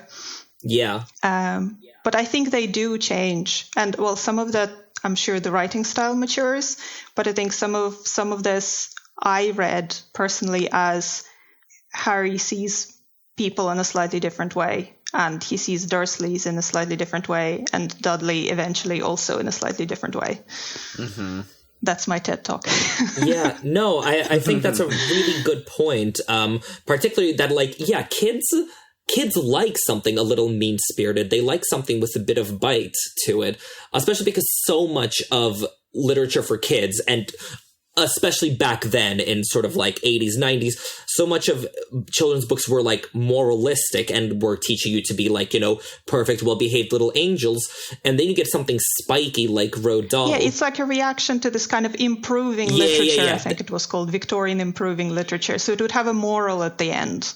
Exactly. Because, like, it always surprises me whenever I reread Matilda that, like, a solid, like, third of the book isn't like the plot. It's just like Matilda exacting her petty revenges on her parents, you know, like the colored hair and like all of that kind of thing. Because, like, yeah, as a kid, it's so satisfying to read. You know who, Irvin? Yes, you know who's a lot like Matilda in wanting to exact revenge on people? Harry Potter. And his godfather, Sirius Black. Yes. Also, Harry is such a teenager. So, like, he's having his whole rebellious phase, right? In this book. Yeah. But, like, the fact that, you know, Harry has endured so much from the Dursleys, like, so many indignities. But as a teenage boy, he's like, over my dead body will I spend the summer eating vegetables.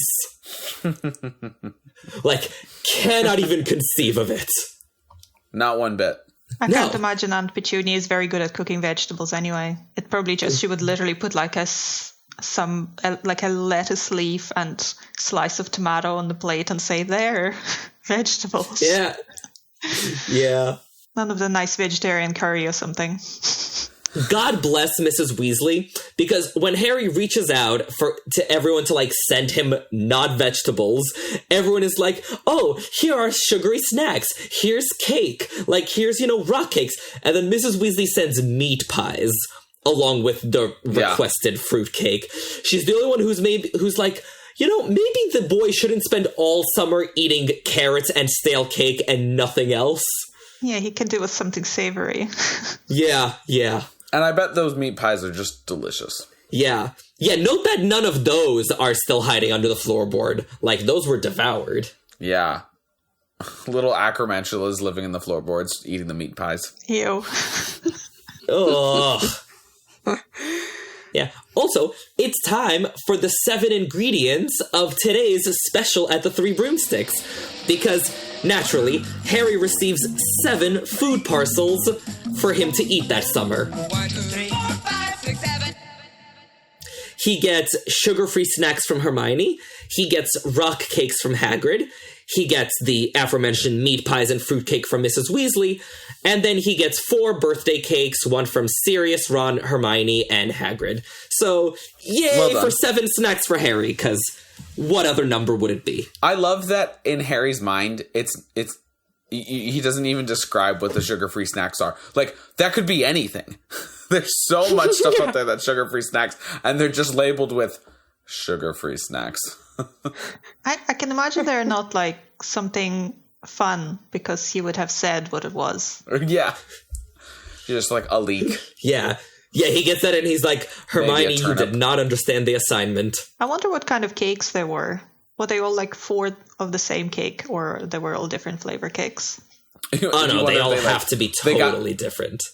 They put their heads together and were like, all right, you get chocolate, I'll get marble, I'll do red velvet. But it's the summer, I'll do red velvet anyways. And somebody do a bunt, but there's a hole in this case. Yeah, no, Hermione 100% organized like a little like a Google spreadsheet and was like, okay, y'all, like, what type of cake are we all getting him? Can you and imagine? Ron was like, what is Google? I don't think they had Google spreadsheets yet, so she just wrote it down on a piece of paper. Yeah, the Muggles in 1994 would also be like, what is a Google spreadsheet?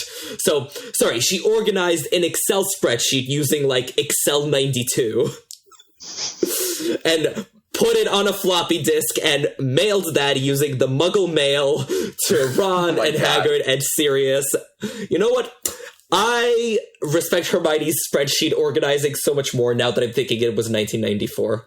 Yeah, none of them even knew what to do with the floppy disk, so it was all for naught. Just got the floppy disk. Cool.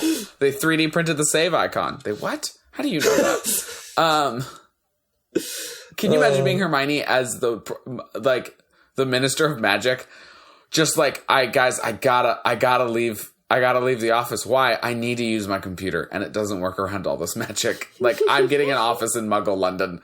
You guys can come see me there. I need this office space. Or maybe she developed some kind of like a variant of, the bubblehead charm, except it would be a bubble that goes over her and her laptop to block out the magic, so she can still use it in her office. If anyone could figure that out, it would be Hermione. Absolutely. Yeah. I just imagined her taking flu powder into the Muggle Prime Minister's office every so often and just being like, do you mind if I just crash here and do my work? Yeah, she set up a little desk in the corner. God. Somebody go look and see if Emma Watson lookalike is in 10 Downing Street. Yes, and then actually draw Hermione in 10 Downing Street for someone who looks like Hermione. I forgot you're bitter about Emma playing her. Yes. Or attempting to play her, rather. Irving, they better make you casting director of this new series. I want nothing more.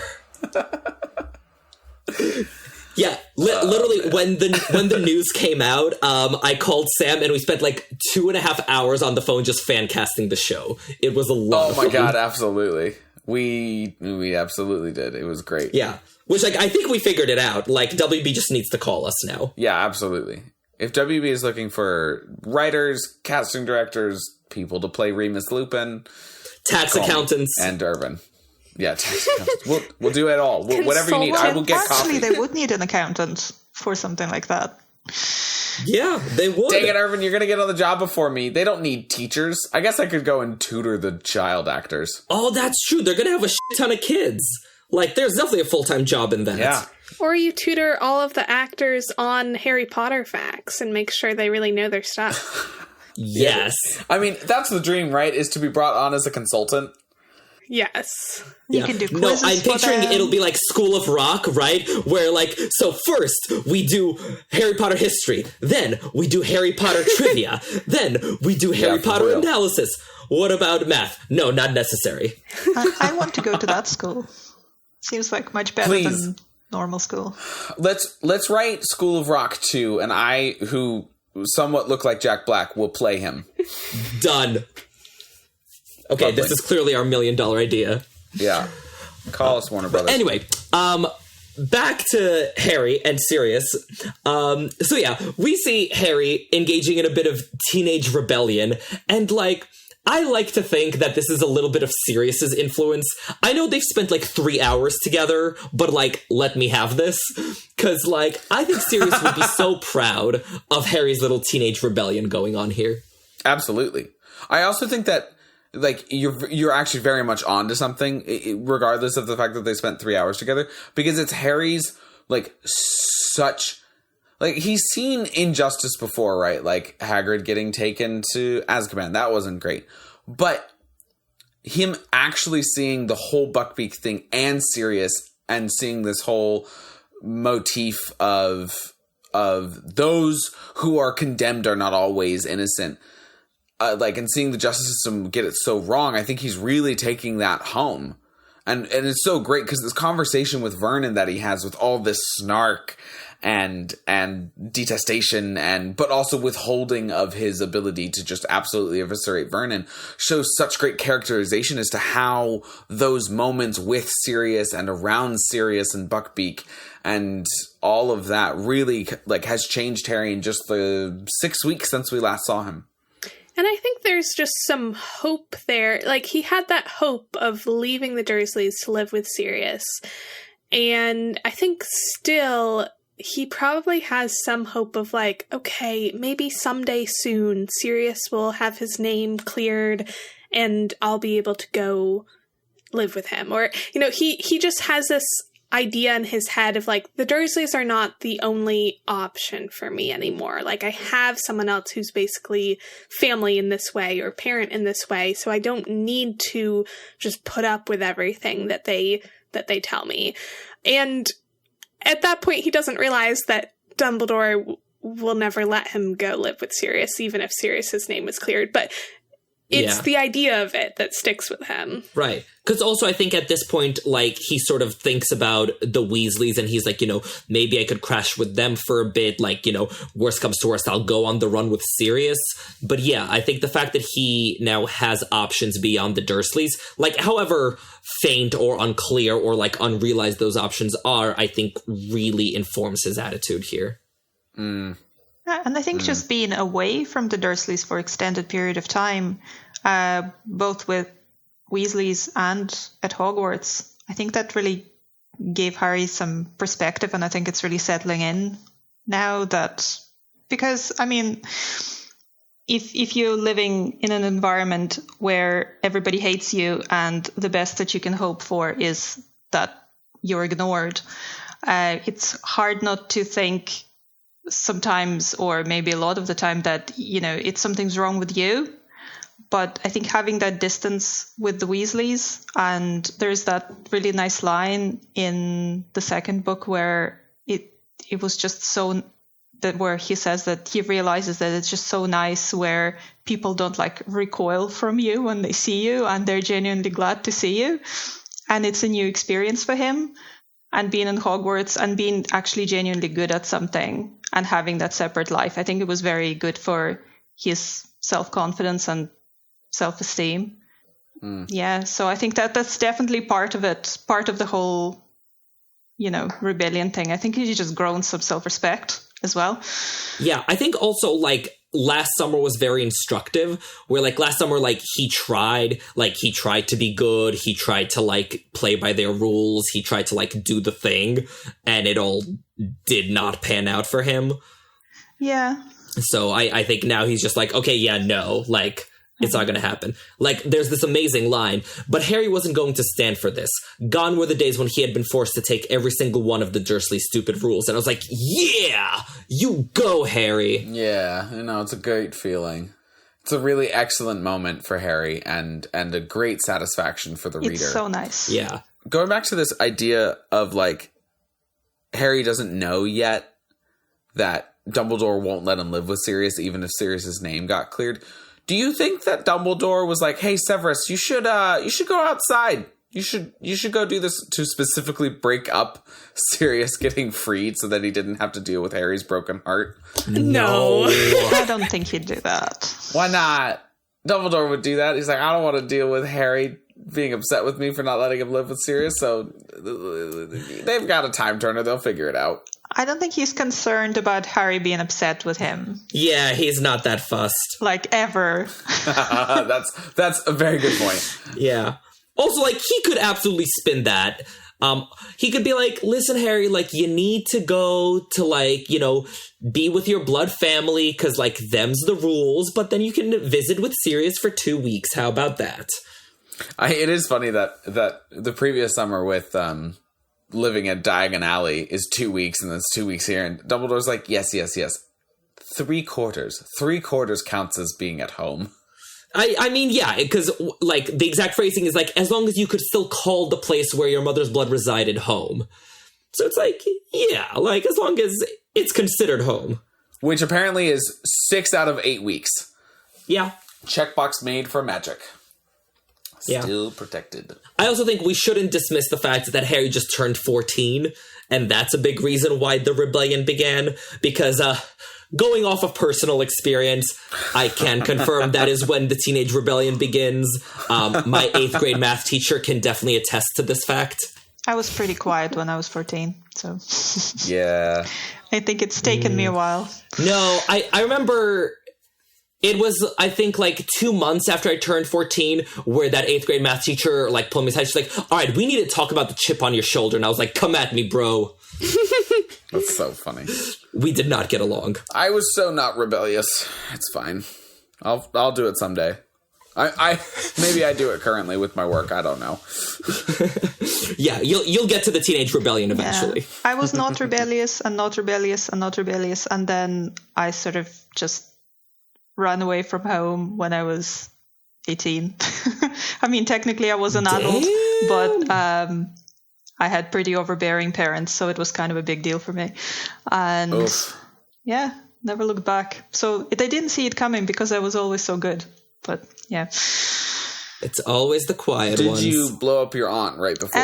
If I had more magic, I would. Although I probably would have preferred to do that to my parents, to be honest, the proper Roald Dahl fashion. Oh, I have a somewhat of slight cruel streak. I like this. We can bond over our opinions of parents. Ev, I didn't know if for a moment there, as I'm getting to know you for the first time, this is our first time podcasting together, I really didn't know if you were going to make a rebellion for Northern Ireland joke or not. No. No. I don't think that would be appropriate. Lovely. Since I'm not actually from here. Sam, every time you're on a podcast, you manage to alienate some geographic segment of our listenership. Always. To be fair, it's a pretty small population. Like, do you just have, like, a map of the world and you're just throwing darts being like, today I'm gonna piss off the Mongolians? There was somebody that my wife went to grad school with who was from Northern Ireland, and I forget what town precisely, but he would make what is the acronym for the main movement of rebellion that was there? IRA, yeah. I could not remember. Anyway, he used to make IRA jokes all the time because he had the same name as one of their main leaders. So when he was in cabs in Northern Ireland, they would pay for it for free. And then when he was in anywhere else in Ireland, they would kick him out of the cab. Oh, that's funny. Oh my god. Said it was very difficult. Yeah, I'm not originally from here. I just live here, so okay. I don't think I can quite pull it off. Yeah, I see. Where are you from originally? Well, my husband's actually from Ireland, from the south part, and I lived in Russia until I was 14, and then in Ireland after that. So. I thought your relationship to your parents seemed familiar to my Ukrainian experience. Yeah. It all checks out. Yeah, I'm half Ukrainian as well, so there you go. Hey! Lovely. Well, I admire all of your restraint in not having teenage rebellions, just like I admire Harry's restraint when he is talking to Vernon, and there's this amazing exchange where Vernon is like, "So," he said, marching over to the fireplace and turning to face Harry as though he was about to pronounce him under arrest. "So." Harry would have dearly loved to have said, "So what?" But he didn't feel Uncle Vernon's temper should be tested this early in the morning. It's one of my favorite moments, and I'm being serious, one of my all-time favorite moments of this series is that specific little interaction. Yes, so I can get behind that. Yeah, because I think in comparison to Prisoner of Azkaban, where he loses it at the start, there is a difference because he has more control. So he wants to say it, but he chooses not to, which I think is somewhat, personal growth and all that. Yeah, growth. He's grown more than I have. I would have 100% said that. It's so much fun. I love him standing up to the Dursleys. And this scene is really one of the best ones. Because in the later books, well, Dudley Demented is a whole thing, like tempers are running high. And then afterwards, he barely interacts with them. So I feel like this is sort of our, like, you know, stick it to the Dursleys, like, shining moment. Well, and it's interesting because books 2, 4, and 6 have such Dursley defeats, right? We've got Harry being stolen from the middle of the night by the Weasleys. Then we've got Harry sort of masterminding his way to getting to the Quidditch World Cup, and then the tongue toffee.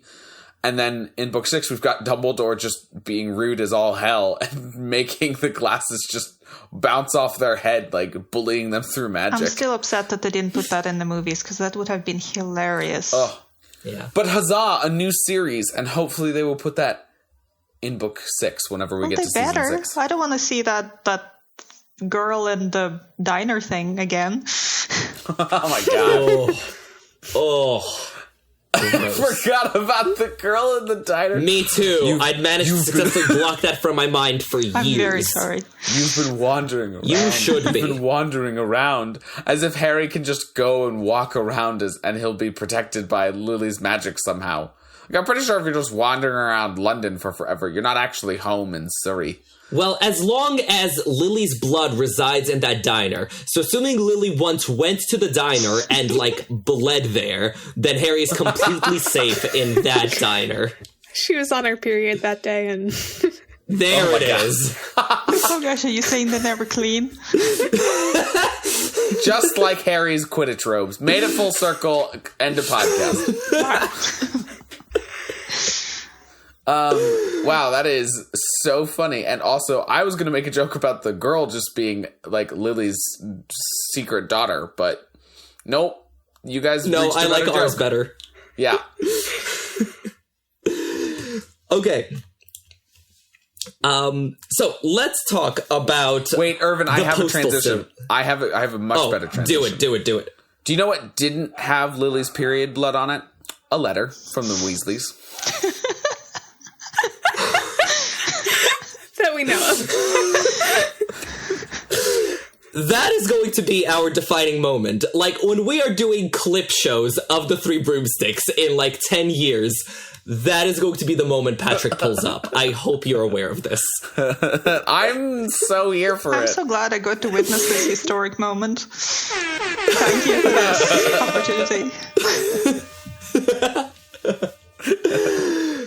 Oh. Yes, Sam, you are correct. That letter is hopefully thoroughly devoid of period blood.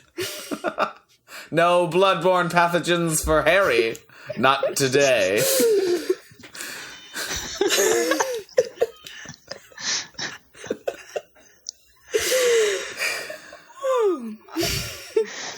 I like that Sophia was just like in the background was like, not that we know of. So the Postal Service. Yeah, letters. So there's an interesting line in the letter that Molly says, the Muggle postman has never delivered to our house, and I'm not sure he even knows where it is.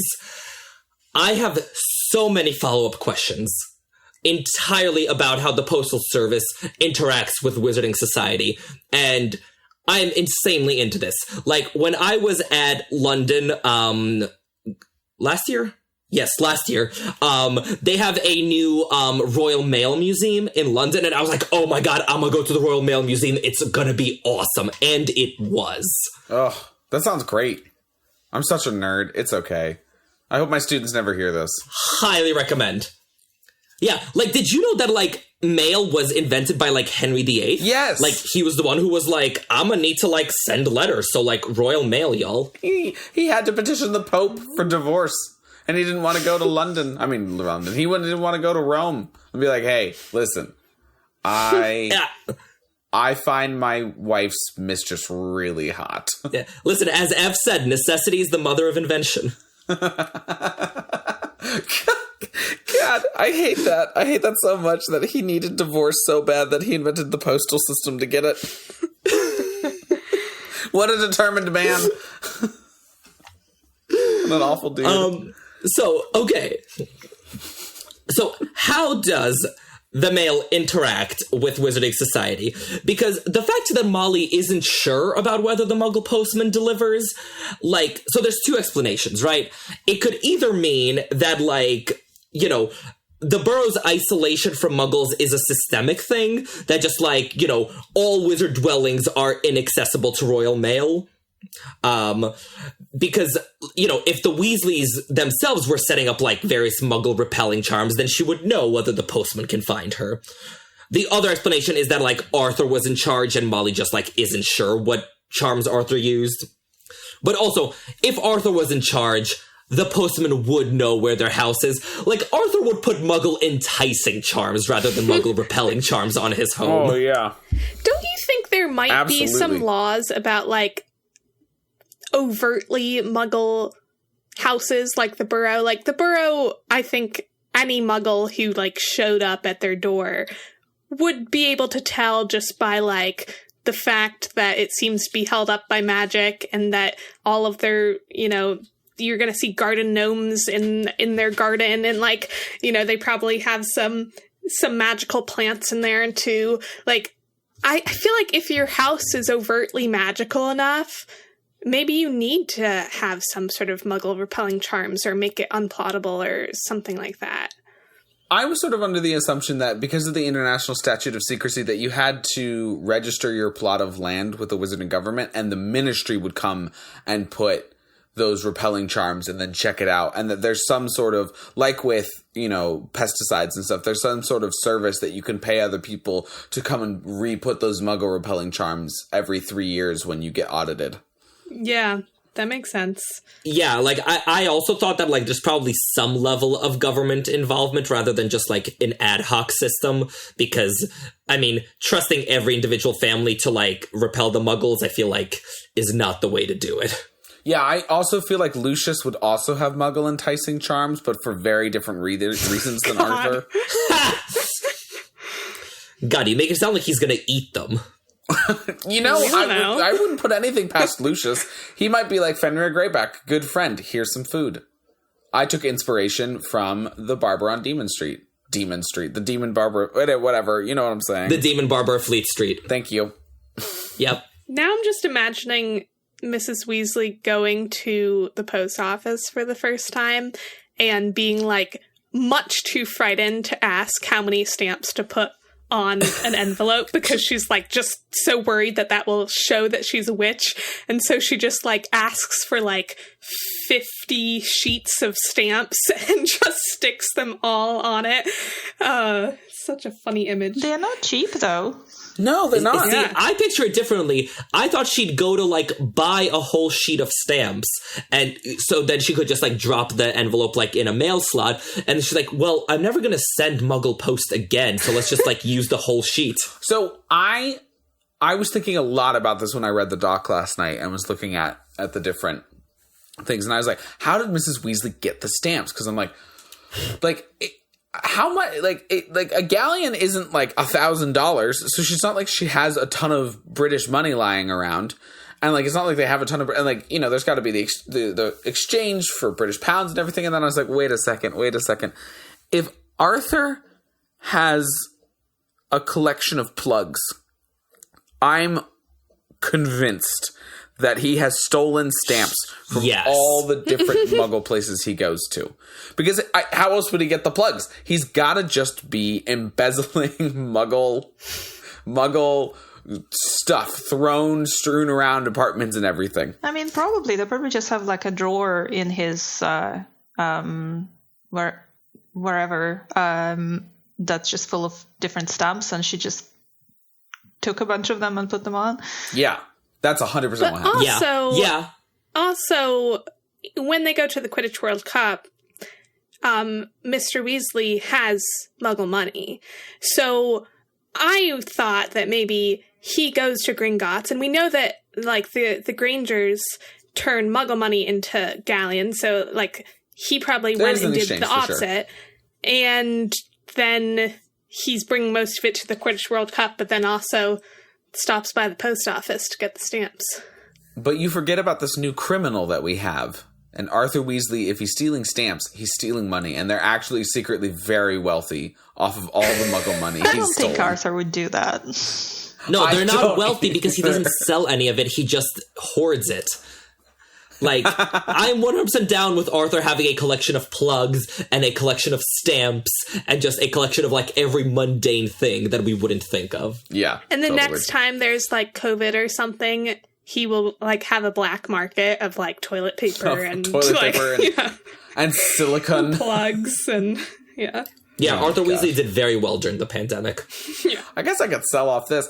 You know, this also made me think about, like, how do wizards get plots of lands? Because, like, obviously Severus Snape just owns a house in a neighborhood, and who knows where the Malfoy mansion is. And then there's, like, is it Susan Bones's aunt dies in, like, a flat in London that's near Downing Street.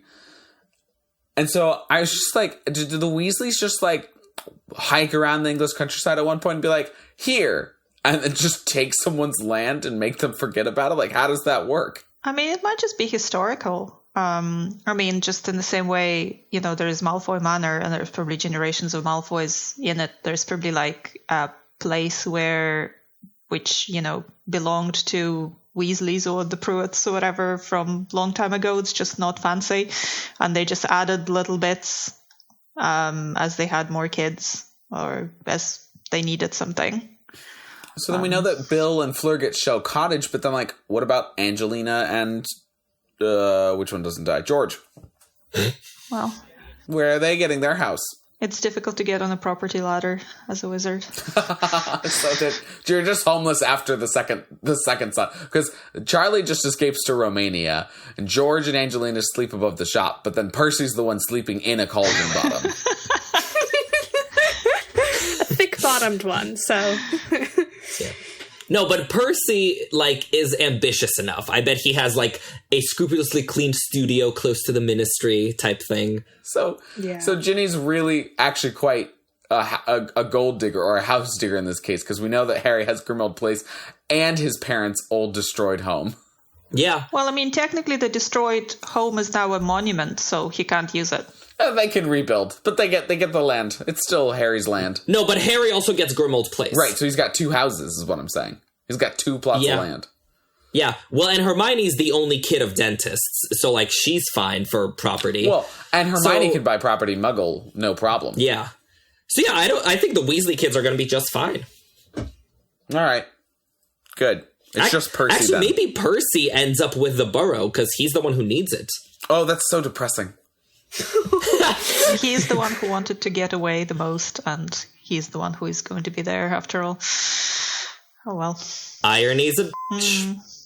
Back to the Postal Service. Back to the Postal Service. Yeah. I mean, I think it could be also just a lot more simple in the sense that the borough is really rural and the rules are different in rural places, and you would usually have just one postman who wouldn't really be that bothered about their job. I'm basing this on I have relations in County Kerry in south of Ireland, which is this, like, very picturesque, very sparsely populated rural place.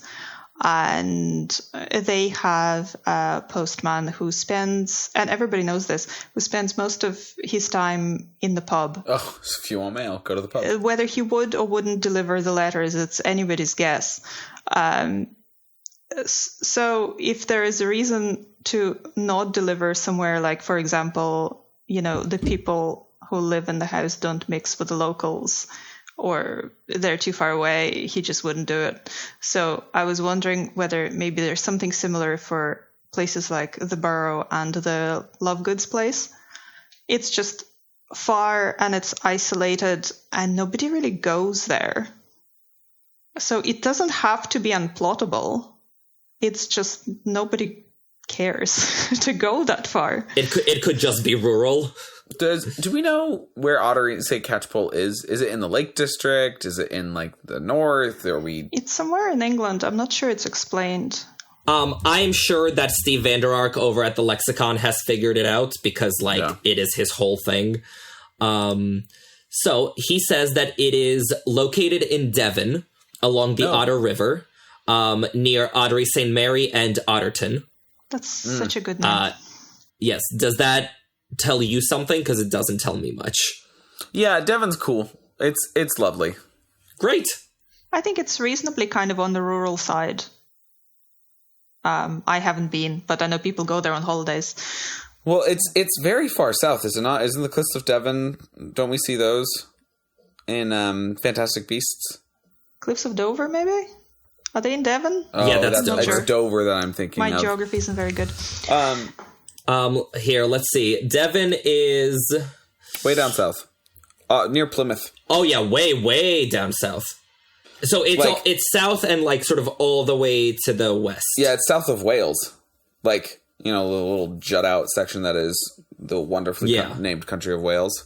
It's south of there, which is quite neat. This is where my family's from, this area of England. So no wonder it's always such a schlep for the Weasleys to get to London. Whereas, like, the Dursleys were just like, yeah, we'll drive over. Like, it's no big deal. Because they're essentially in a suburb, right? Yeah. Yeah. I mean, it can't be any more of a schlep than the people who live in Scotland and have to go down to London.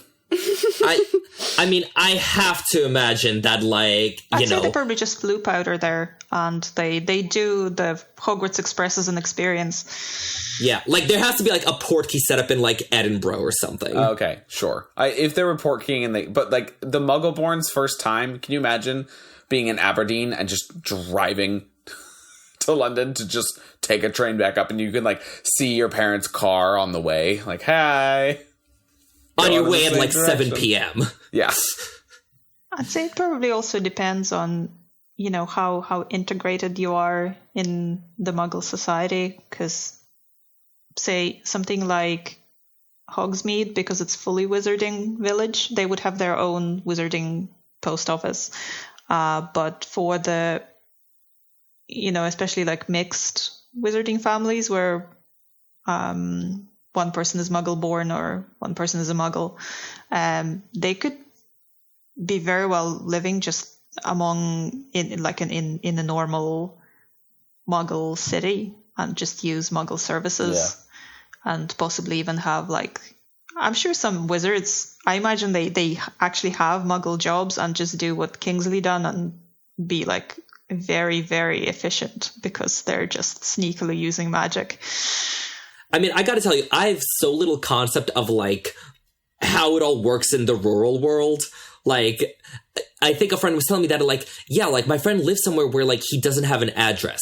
Like, his address is, like, in the vicinity of Route 25. And I'm like, but... Yeah, that's where some of my relations live. Yeah, it's the name of the house plus general area. And it's not like the number of the house even and the street. It's literally the name of the house, like the borough, the name of the house. And yeah, it's like normal in some places. It's very strange. That is wild. Like, to me, that's way stranger than, like, a magic castle. Like, I cannot conceive of this life. It's a very different way of life. Me and my husband went to visit when we just newly got married. And because his relations live there, we kept running into people that would know who he is related to, even though they never met him. Weird. Which was very surreal. But yeah. Huh. You don't want to be on the wrong side of anybody because there's literally like 15 people that you would see. you can't hide. So you have to get along.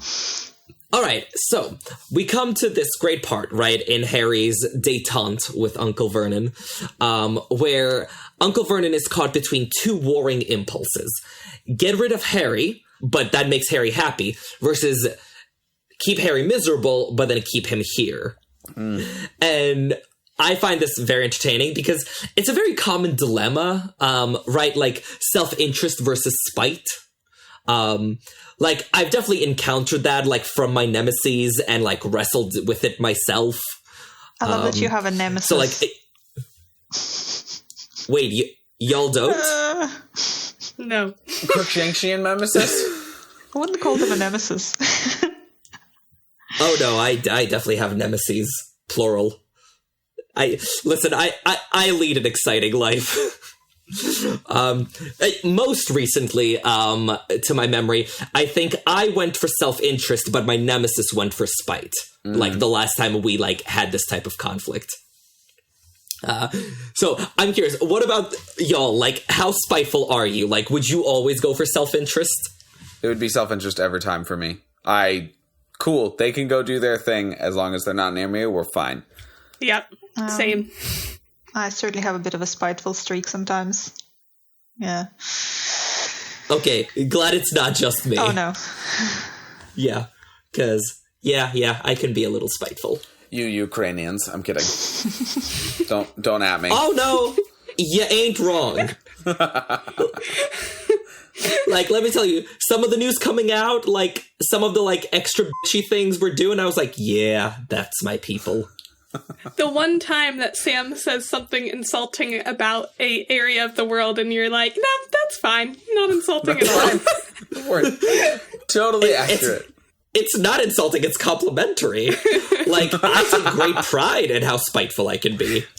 Well, we all have our different talents, I guess. Exactly.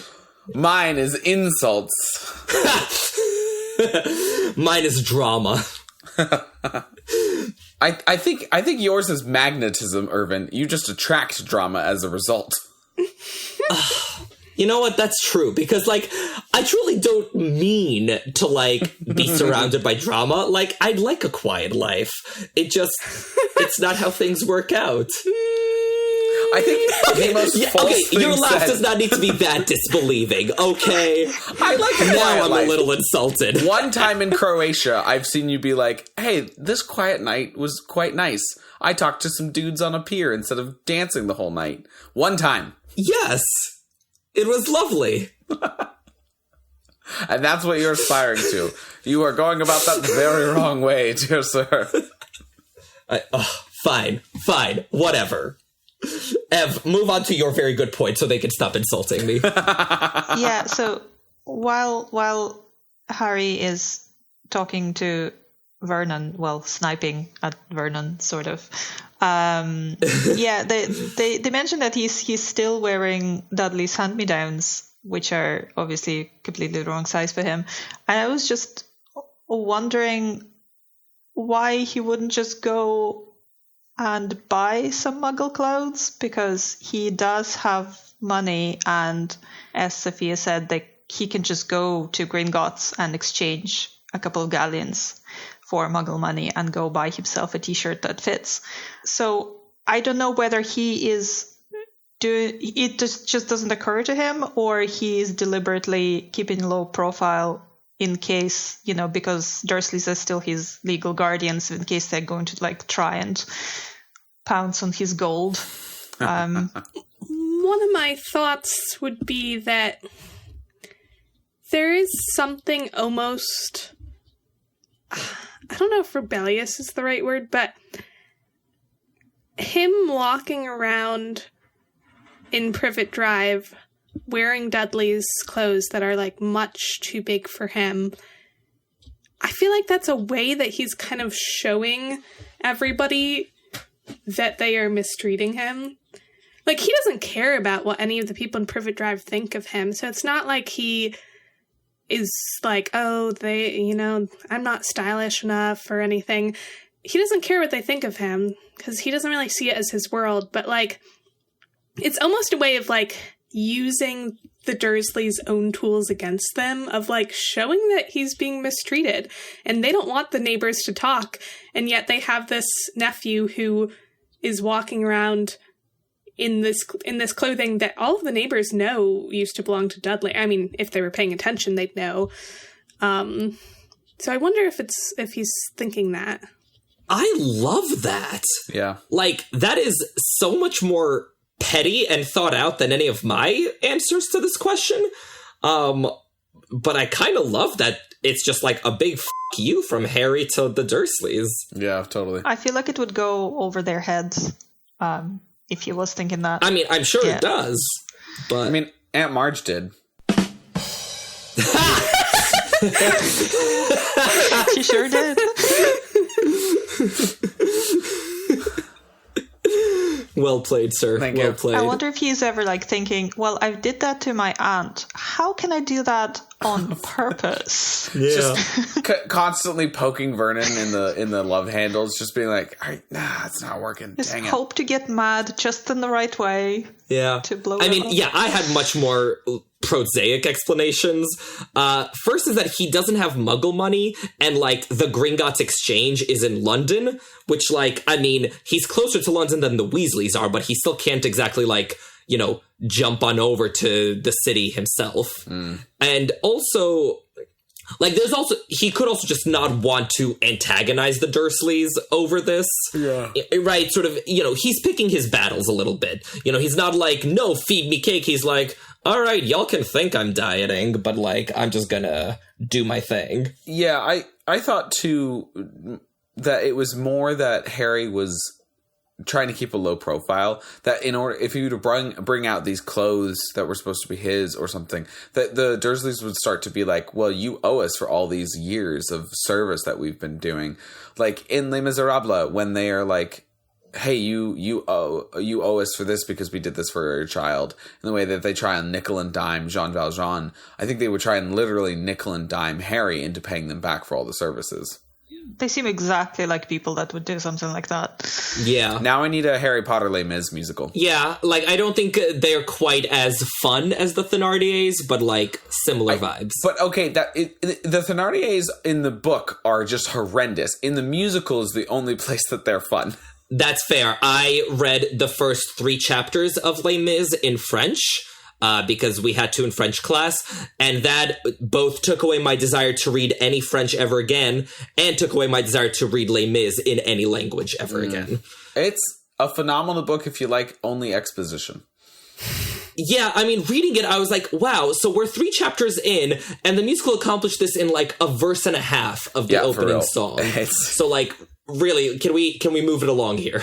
Take the candlesticks. That's 46 pages into the book. Yeah, that's pretty much as far as I got. Like, we got through the candlesticks, and then I was like, okay, good, glad that's settled. Wonder how it all ends with the candlesticks. They get melted down at the end and turn into a cannonball. I'm kidding, that's not true. Also, like, just one more plausible explanation for Harry's clothes. There could just not be any clothing stores in walking distance. Like, sort of pending on just how suburban Little Whinging is, like, there could be no mall that Harry can get to without being driven. Well, he could take a bus. Irvin, in the movies, he's got great clothes. They're all zip-up jackets. Well, of course. I just want to strangle the clothing person. I know, they're so hideous. That third movie onwards. As does Daniel Radcliffe. Oh, yeah, from the third movie onwards. Daniel Radcliffe also wants to strangle them. if you ever heard his interview about how Eddie Redmayne gets fantastic coats in his first movie. Hey, Harry also got fantastic outfits in his first movie. In the first movie. I also hate how they have them all, like, at breakfast in Hogwarts in Muggle clothes, and then they're in robes later on. Is like, nobody does that. You know, people put on their school uniform, and then they're in it the whole day, even after school, because they're too lazy to change from it unless it's the weekend. Like, constantly see people walking around in uniforms after school. Like, imagine all the walking you'd have to do. You go down for breakfast from Gryffindor Tower, then you go all those flights of stairs again to put your robes on, and then you go to class. Like, nobody would do that. Yeah, no, it's like living in a 5th floor walk-up. Like, if you forgot something, like, guess what? You're going about your day without it. Yeah. I guarantee you Irvin would, if he went to Hogwarts, would have built an elevator straight to Hufflepuff Common Room. Well, I wouldn't need to, because Hufflepuff Common Room is on the ground floor, because we're the best house. Oh, wait, you know what? You're, like, there's probably kind of a shop for Muggle clothes in Diagon Alley, and it has the weirdest set of clothes that you could buy, because wizards need Muggle clothes when they are leaving, you know, Hogsmeade and Diagon Alley and whatever, so they can blend in. But they never quite do, because they shop in that weird Muggle clothes shop, where stuff is out of date and in weird colors and stuff like that. That's my headcanon. I guarantee you Hagrid uses, for a night mask, for his eyes, a brassiere. Yep. 100%. Completely. I mean, if he uses a tablecloth for a handkerchief, he's definitely using a brassiere for a night mask. Mm-hmm. One of the funniest jokes in How to Train Your Dragon is that their helmets are made out of Hiccup's mom's brassiere. Mm-hmm. Oh, yeah. Like, that never fails to crack me up. But yeah, no, so, very good question about the Muggle clothes, but I feel like there's a lot of plausible explanations for this. And so once, Harry says the magic words that, all right, I'll just write to my godfather, we get one of Joe's signatures, which I find endlessly amusing. The colors on the faces. Yeah. So Harry watches the purple recede blotchily from Uncle Vernon's face, making it look like badly mixed blackcurrant ice cream. It's poetic. I love it. Very It is. phenomenal description. Yeah. And then, Sophia, so excited, we get our Flying Pigs debut! I don't like Ron Weasley that much as a person. I like his character, obviously. But this is my biggest justice for Ron moment, because how on earth does Ginny get to name him? I kind of Fair enough. thought that Ron just was like, I don't know what to call him. And then Ginny came up with a name. I don't know. Like, Yeah, I imagine Ron, took the owl home and was like, yo, owl. And Ginny was like, he needs a name. yeah, yeah. Still, he seems very upset with it. And he wanted to change it a bunch, but Pig was like, nope, that's me. Yeah. And there's this amazing line where Harry says Harry had never seen anything that looked less like a pig. And I'm going to be very annoyingly literal, but really, nothing at all has ever looked less like a pig.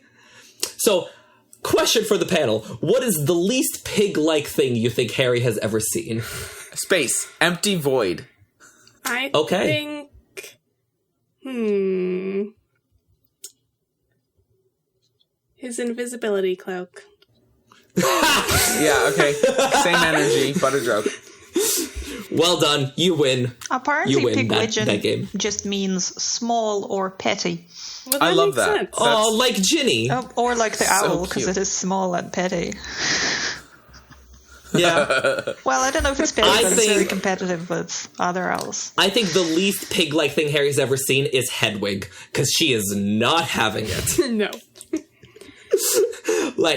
I love that Hedwig is being extra dignified as, a way to throw some shade at Pigwidgeon. Yeah. She's like, let me show you how a real owl does this.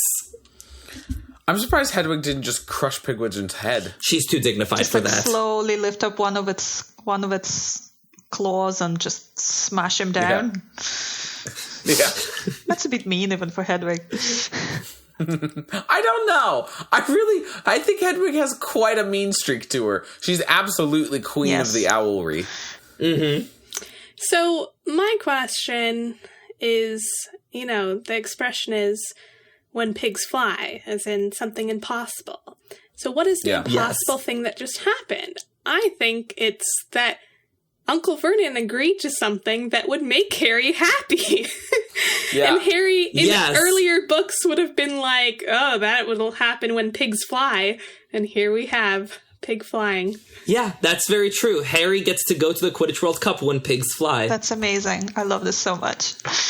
And I think it also speaks to your comment in the doc about the sense of hope in this chapter. Yeah, it's just such a lovely, good feel chapter. It's nice. Yeah. It is nice. Oh, I have two fun questions that I wanted to bring up. First, I love that in Ron's note, he's like, we're taking you either way, but figured we'd ask. It just reminds me of requesting vacation time at work. Yeah. When it's like, well, can I please take this week off? And if you say yes, I'm going to take it off. And if you say no, I'm going to take it off. But it needs to be phrased as a question. Absolutely. You're like, I've already bought the plane tickets, but... But also, Ron, don't put that in writing. That's Yeah. No, I had like a big fight with my HR a year ago about this, because she was like, you just act like you do whatever you want. You don't even ask for things. So I was like, all right, so as long as I phrase it like a question, y'all know I'm going either way. She's like, yes. It's like, oh, I mean, that I can do. That seems unnecessary. Great. I mean, it does. But again, like Harry, like, I don't need to antagonize them over this. That's because the U.S. is filled with corporate overlords. That's why it's unnecessary. Yeah. They need to make it feel like it was their choice. And that's reflected in every single thing that the U.S. does, whether it's foreign policy or down to PTO. Mm-hmm. And then the one last line that, Ev, you could talk about how this reads differently in British versus American, but don't mention anything about abroad while you're here unless you want the pants bored off you. And as a kid reading it, I was like, pants like trousers. And then I realized it's like, oh no, it's unless you want the underwear board off you. And somehow that hits very differently. It does. I don't know. Seems sexual. I mean, I guess I don't. It's not literal, obviously, so I didn't really think too much about it. So I don't think it really would make a difference either way. I mean, I don't think it means anything different. It just hits very different. Yeah, I guess when you mentioned it, I started reading more into it, and now it's weirder to me than before, but only because you said it. I am so sorry to make pants weird for you. That's okay. Well, speaking of... No, there's no way to do that. Everyone go have your pants on while you listen to this podcast. Sam, I don't have my pants on when we record, ever. Oh, TMI. Well, Ev has her pants on, so here we go. Thank you, Ev, for visiting Three Broomsticks with your pants on. Where can we follow you? How do we find you online? Plug anything that you want. What's up? How can we do things for you? Well, I help out with Speak Beastie podcast, so you don't directly find me there, but I'm behind the scenes, and it's a fun podcast to listen to if you're interested in Fantastic Beasts side of things. I also have a couple of episodes, well, actually 3, because one of them is a 2-parter, as Irvin said, on Alohomora. I used to have Twitter, and now I don't. So I'm kind of in between things. So my current plan is to try and hang out in the comments and replace social media with something more positive, like talking about Harry Potter more in the comment section of your podcast and other ones. Aww. So that's my plan. I do occasionally comment on Alohomora. So if you ever see a username, the weapon we have is love, that's me. This is also wholesome. 5 points to whoever understands the reference.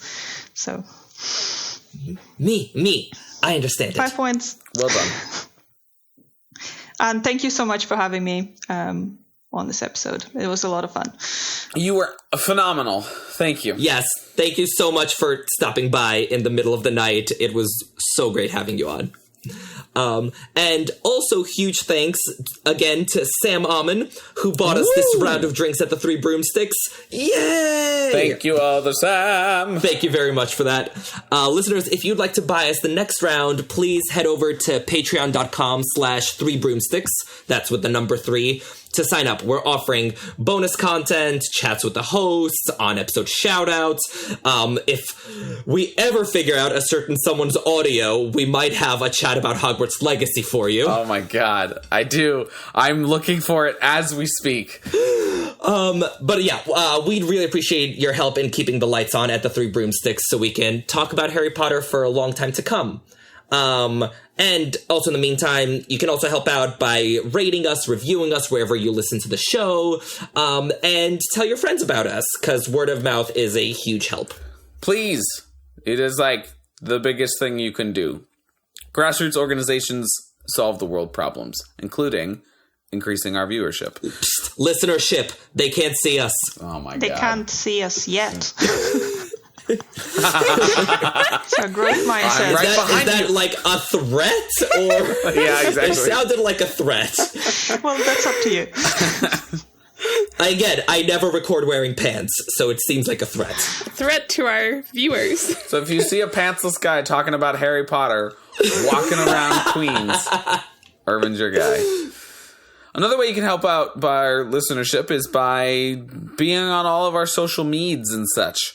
Our website you can find at 3broomstickspod.com with a 3 spelled out. We got links to essays we mentioned. You can submit a topic there and you can let us know your thoughts in the comments, which we love. On social media, you can find us on Twitter, Instagram, Facebook, and our assorted handles can be found in the episode description on our website. You can email us at 3broomstickspod@gmail.com. That's with the numeral 3. 3broomstickspod@gmail.com. We love writing with you guys. The next time we meet at the 3 Broomsticks, we'll be discussing the Black family. I'm Sophia Jenkins. I'm Sam. And I'm Irvin Capeman. Thank you for listening. We'll see you next time at the 3 Broomsticks. Cheers! Give me big old buckets of butterbeer. Give me big old barrels of butterbeer. Give me the drink I love so dear. And another round for my friend right here of the sweet old butterbeer. This episode of The 3 Broomsticks was edited by Patrick Musilek. The theme song was written and performed by the Faithful Sidekicks. Make sure to check them out at thefaithfulsidekicks.com. And we're off. Sam, we're off. Oh my gosh. Oh, it's me. I'm so sorry. I saw the red and was like, that's somebody else. Welcome to the 3 Broomsticks. We invite you to pull up a chair, grab a butterbeer, and settle in for a hearty discussion about Harry Potter. I'm going to reread that because my settle in was terrible. Sorry, Patrick. Here we go.